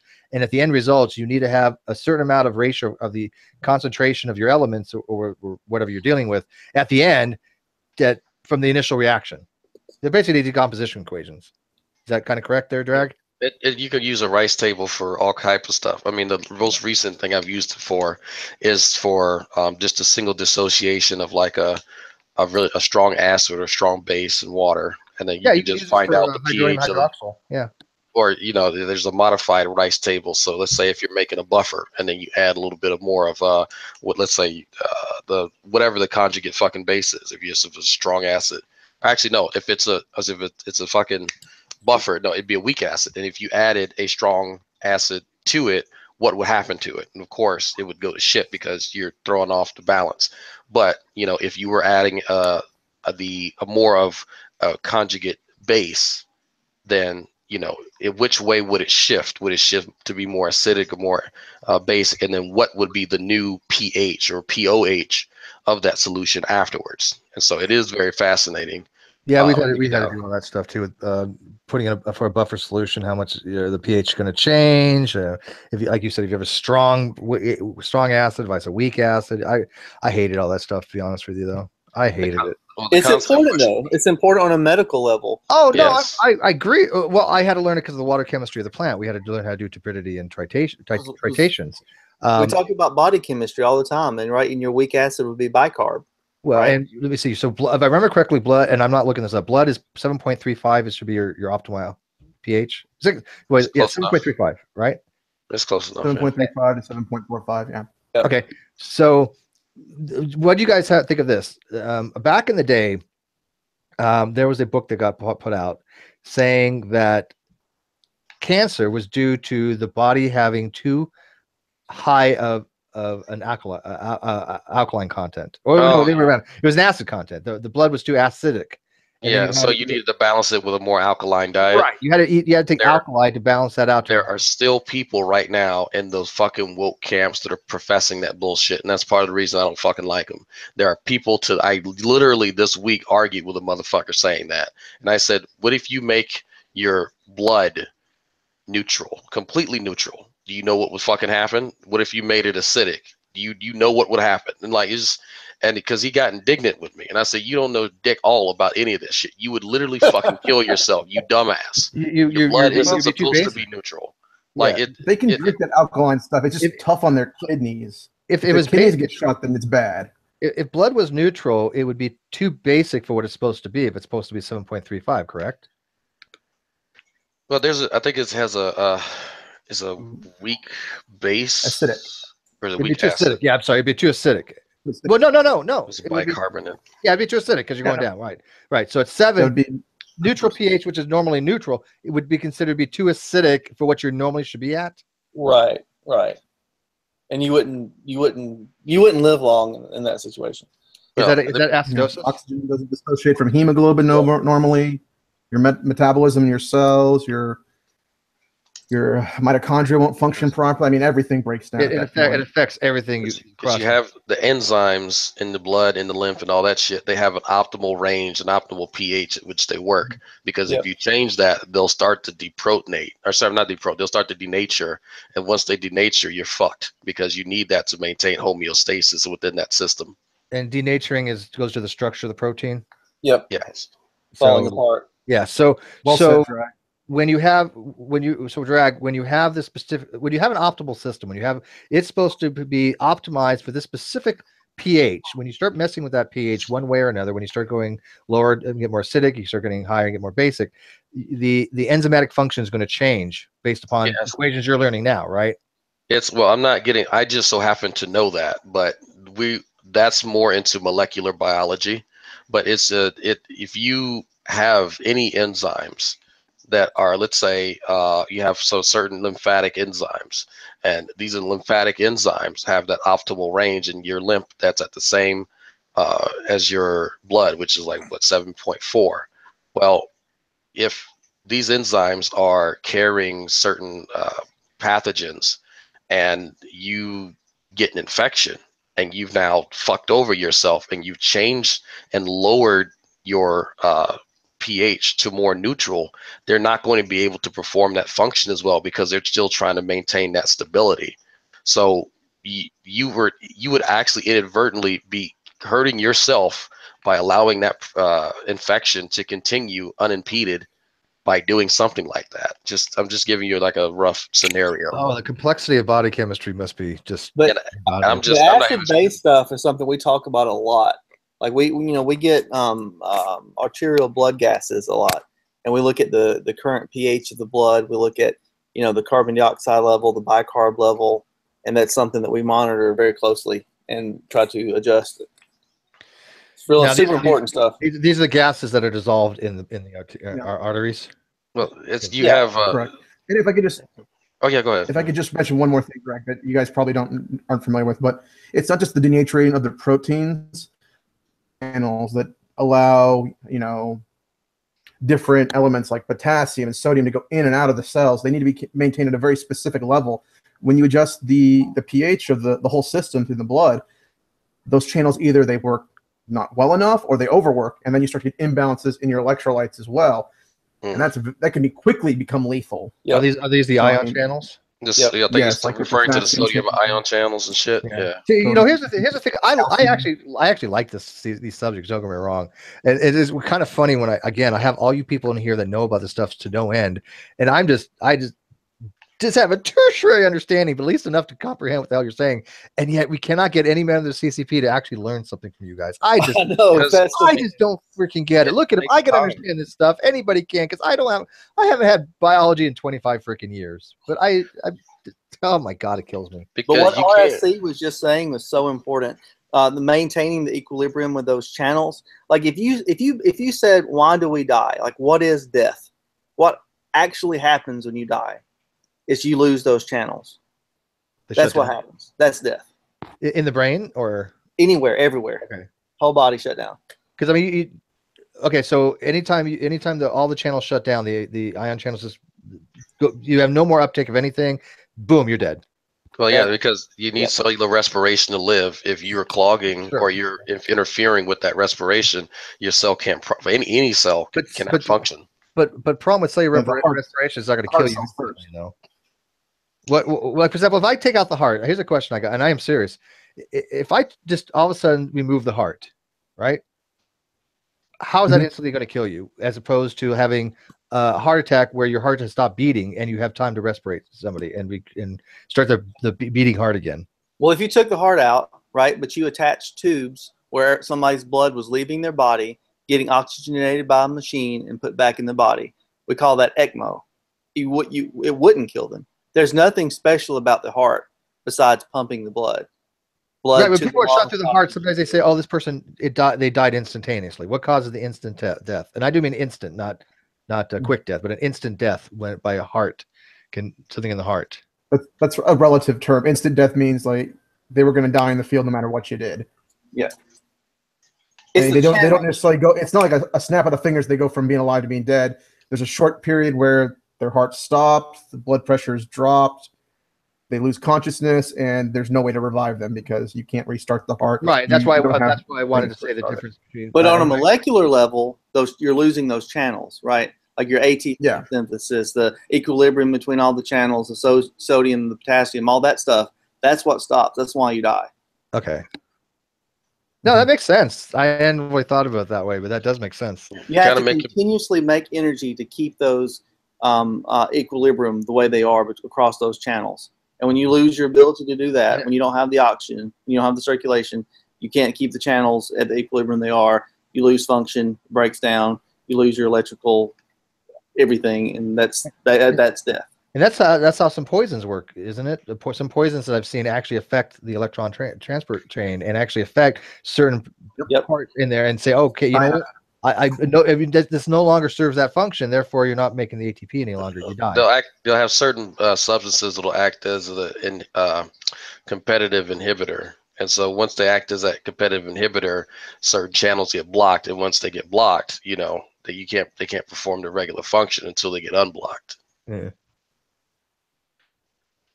It's fascinating. It really is. It's fascinating. Yeah, I love that stuff. Yeah, I'm kind of you guys are making me regret that I ended up giving up cell biology in this next semester.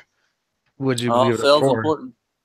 Well, I want to take it eventually, but just because of the way, well, there's only certain classes offered during certain time periods, and I have to gear my schedule around my son's school schedule because my wife works from home. So I go to school right after he does, and I get home before he does. So that's the limitation, and they're only going to offer one of these courses, per semester. So to give you an example, once I pass Gen Chem 2, I can't take it for another year because it's simply not offered next semester. Right.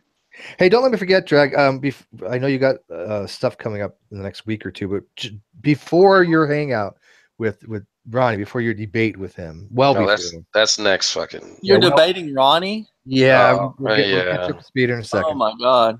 But before you do that, give me a little bit of your time. I want to run some things by you that I think it would be a really good direction to possibly take your. Sure, I'm not. You know, I think he has said. Someone sent me a text last night and said that he was running his mouth about me, so I tuned in for a little bit, and so he's convinced that I'm going on socks trying to find out what he's talking about or the points that he's going to make, and he said that he made the decision for the date to give me more time to prepare. Which I thought was fucking hilarious, but there's been quite a few people, quite an outpouring of people say, yeah, we're going ahead and get you set up with a good presentation and make sure you're ready. So yeah, I mean, everybody else can give you the science, but I think I give you some really good heads up as far as his psyche. Yeah, exactly. That's fine. Yeah, because I knew what he was going to do in my debate with him, not to the extent that he was going to do it. Obviously, I didn't think he was just going to quit. That was unexpected. Never planned for that, but I did plan for a lot of different contingencies. And what are y'all debating? What's the topic? God. How many things you can stick up your ass? So G-Man, let me give you this from the beginning, because a lot of this happened over the phone because G-Man called me and put this out there like a month or two ago, and I was like, don't waste your fucking time because he's not going to do it. And then so he finally convinced Drew, because to G-Man, the way that you prove that Ronnie knows science is through a debate. So if Ronnie does well in this debate, then that's going to prove for once and for all that he knows science. Now, there's 101 things wrong with that line of thinking, but stay with me. So I agree just to see where this shit goes. And I was like, fuck it, why not? And the topic is, and I'm not kidding, what better comports to reality, evolution and abiogenesis or intelligent design? Which we've all told him That's is too broad. Fucking stupid. Yeah, exactly. First things I said, you gotta make it a proposition. Thank you. Oh my God. I would give you a hug right now if I could.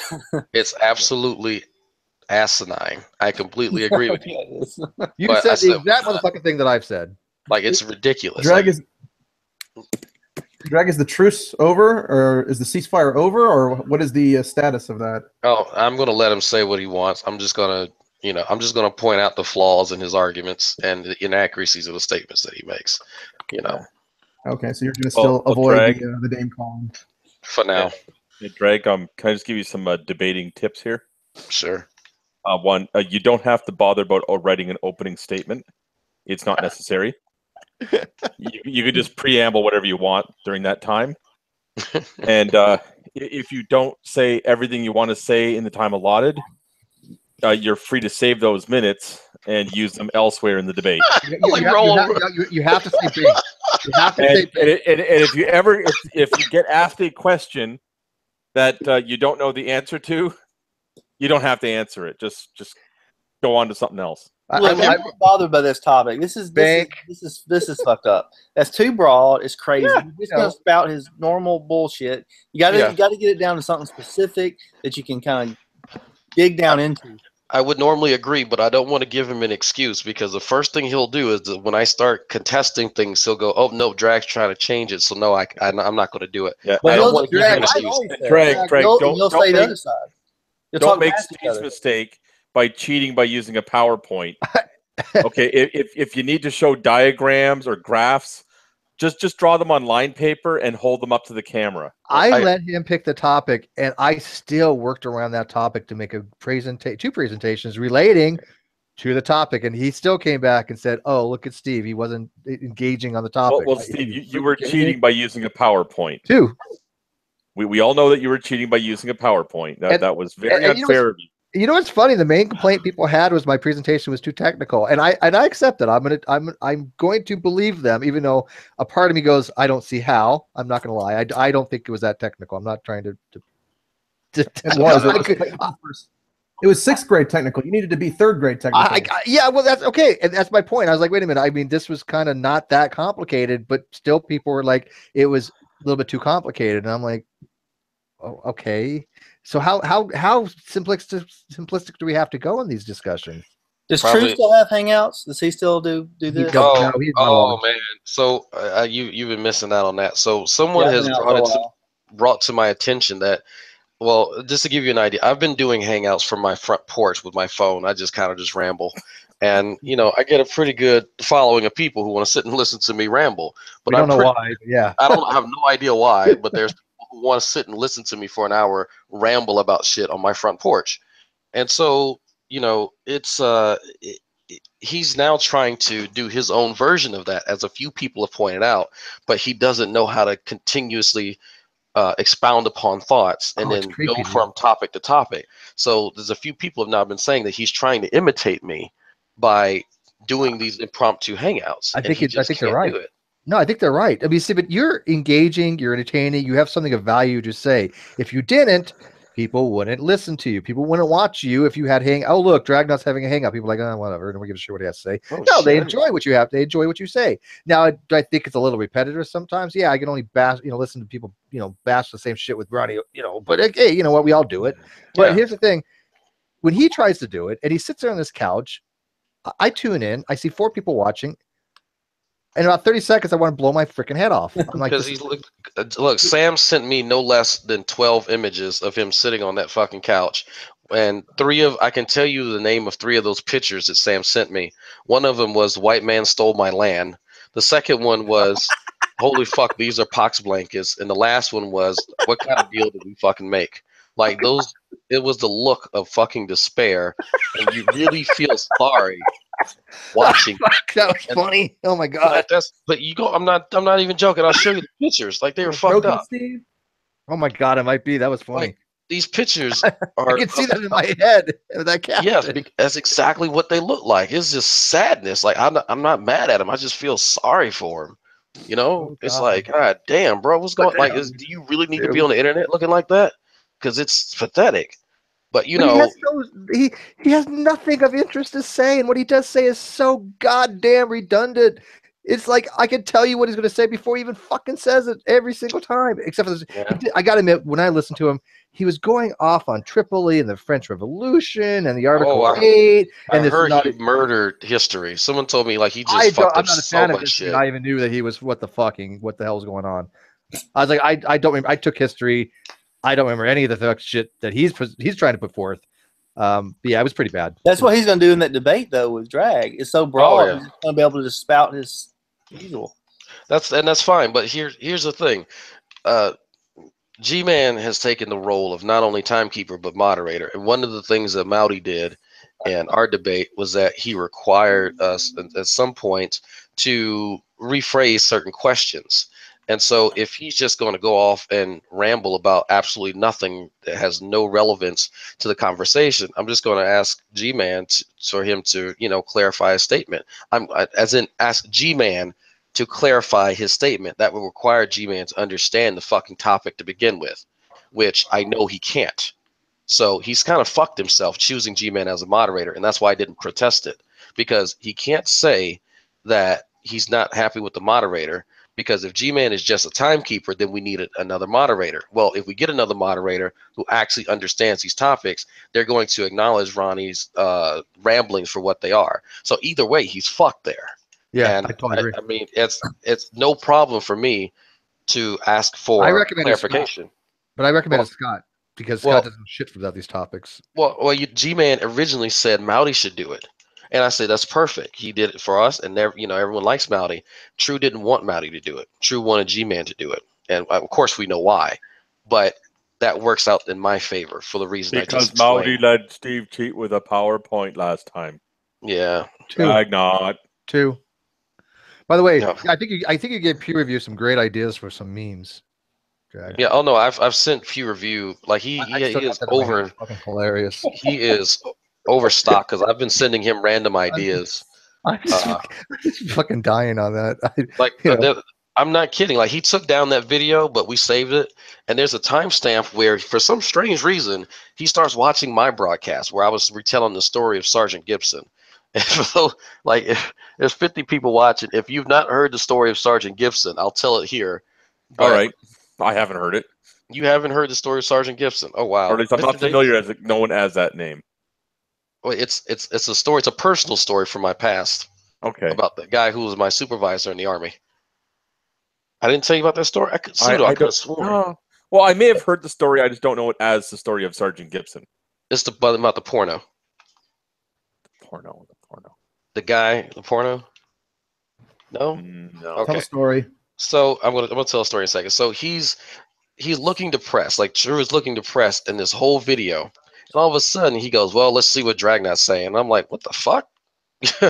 Like, I'm seeing this after the fact, mind you, because people told me that he's watching your broadcast. I'm like, the fuck is it? Okay. And I'm watching this, and mind you, the entire time he's looking like someone just stole his camel and fucked his mother in front of him. Like, it was depressing. He sees me and he instantly perks the fuck up and sticks out his chest and has this shit-eating grin on his fucking face. And I'm like, that's some weird ass shit. So he promptly deleted that video, and we saved it, and I have that timestamp if you want to see it. The story of Sergeant Gibson that I was telling. Okay. I'm playing Elder Scrolls. We have So Sergeant Gibson in the chat, by the way. the sergeant up there he is. Okay. When I first got in the Army, this had to be 2000. No, I did basic training 2010. The AIT for 4 months. So yeah, 2011, mid 2011. They send me to California, Mojave Desert. All right. We had this one sergeant, little skinny white dude, maybe 10 years older than me, and we called him Sergeant Goku because he had blonde hair that he could spike up just enough to kind of resemble Goku from Dragon Ball Z. Mm-hmm. He was one of the coolest NCOs out there, but he could tell he was a little off. He was a little erratic. Some of the other NCOs told us that, well, Sergeant Gibson's not all there. Don't give him a hard time. He's transitioning out for med reasons, for psych reasons specifically. All right. He tried to kill himself. And what we were told was that Sergeant Gibson tried to kill himself because his wife left him and she's trying to take the kids. I said, okay, that's kind of, odd that someone would have killed themselves just, for that. But you know what? I guess I understand. We knew something was being left out, but we didn't know what. Fast forward about 4 months. He's already out. He's processed out. Everyone said their goodbyes. And I get a call from my homeboy, Carter. All right. Carter says, hey, man, what you doing right now? I said, I'm doing shit. Hey, go to your computer right now. I said, all right. Type in, and those of you watching right now can type this in and do exactly what I tell you to do right now. Type in Google swindler, excuse me, I always fuck that up. Type in swinger swindled out of his bitch. Put that into Google and get the first result that comes up. That is the man that I served in the military with and his wife. They are on a real sex show and they're swingers. We didn't know this. Okay. All right. His wife, well, then wife, had a fantasy of having sex with a black guy. And so she got her wish. This big cock diesel motherfucker who quite obviously looks like a professional porn star brought his girlfriend too, and they all kind of start messing around. Well, the girlfriend to the, the big fucking, I'm just going to call him Big Swole. The girlfriend of Big Swole, she promptly left the room, and Sergeant Gibson then proceeds to watch his wife get pummeled by Big Swole. And when I mean pummeled, this man turned into a human jackhammer and gave her something she had never gotten in her life. You could tell. Sergeant Gibson had to sit there and watch as this guy took his wife from him. All he could do was rub her hand and comfort her while he laid or sat there limp-dicked and broken-hearted. She left Sergeant Gibson for that guy afterwards. True story. So this was real sex, like on HBO? I believe so. Okay. Yeah, go to I'm Google. familiar with that show. Yeah, he's on there. Daryl Gibson from Barstow, California. Yep. So if you guys don't believe me, go and go type it in Google. What a turn this hangout took. And the moral of the story is, don't be a swinger. Or if you do, get something with a smaller dick than you. Yeah. Yeah, he wasn't prepared. Yeah, He was not nobody's prepared for the BBC. Right? You can't prepare us for that. There was no way he was like you could see, like you could visually see he wasn't prepared for that. Because I'd have been asking questions as soon as the other girl left. Like, what the fuck are you going? I'm gonna sit here and watch this. So what happened to the guy's girlfriend? He dumped her too for the guy's wife? No, that dude didn't stay with Sergeant Gibson's wife. I mean, she's average, but the girl that he brought in looked way better, way better. But if you sit and listen to the whole thing, Big Swole, it was his mission to kind of take his girl. Like that was his intent. I don't think Sergeant Gibson was let in on the plan. Yeah. Well, we're definitely demonetized now. Yeah. Oh my God, that's depressing, actually, in a way. I didn't know about any of this because I mean he's a good guy though. He is a good guy. But it just so happens this is the actual true story. No, I've done that open type thing before. It doesn't really work. It doesn't. Even if you think it's just going to be other girls, it doesn't really work out. So it works for some folks. It depends if but it's for him. You could tell that she coerced him into it. It wasn't a mutual thing. Yeah. All right, guys, it's time to pack this up a little bit. I want to thank all you guys for coming in. We are going to have, if you guys are interested, we're trying to arrange something for our first actual podcast thing. We're going to be doing an episode on food or the organic chemistry of food and flavonoids and how different cooking things will change the flavor profile and what's the actual chemistry that goes in to why food tastes the way it does. And we're going to have some really cool, awesome chefs and chemists actually that are going to be involved in that. If you guys are down for that, I think it's interesting. I didn't realize I did, but I mean, it is really complicated, by the way. There's a really good book. I don't remember if it's like Chemistry and the Flavor of Food or something. It came out a couple of years ago. I listened to a piece on it on NPR about it. It was really interesting. So yeah. Yeah, I'm fascinated by anything. I just certain subjects I prefer. I mean, I do like the more things dealing with cosmology rather than the genetic stuff. But anything relating to science, I'm an interest in. And I honestly wish that the CCP had that same enthusiasm because, as Drag said, these guys would have had enough knowledge to at least get into college and have a basic understanding where they would have done exceptionally well. I think by now, if they would have just wanted to. They don't. Some of us are just, going to college to impress people on the internet. So, can't speak for everyone. That's the reason I went to nuke school. Yeah, just to impress people. Not to serve the country, none of that stuff. None of that. Yeah, none of that. Oh, I'm going to be spending 3 tours in the Gulf War, Desert Storm, Desert Shield. None of that. No, not earn the Expeditionary Medal and the Southwest Asian Medal, which qualified me for Veteran of Foreign Wars and the what do they call it for the VA? The expedited or the expeditionary? Yeah, it was an expeditionary medal, but if you get the Southwest Asian medal, you get special status in the VA, and I can't remember what the hell it's called. Oh, I don't know. But yeah, I mean, the benefits you get from the military are great. I mean, they really are. You can't complain. Yeah, well, that's why I don't have to work now. Well, work a traditional job, just have a side gig. Well, it's good talking to you guys tonight. Yeah, man, drop by more often, man. I know you get really, really busy, but we have not forgotten about you. I mentioned you early on before you even came in today. So I said this would be perfectly suited for you, and you showed. So wow, that was kind of a synchronicity there. Usually you have to say my name 3 times to have me appear, but that worked out. Click your heels. All right, buddy.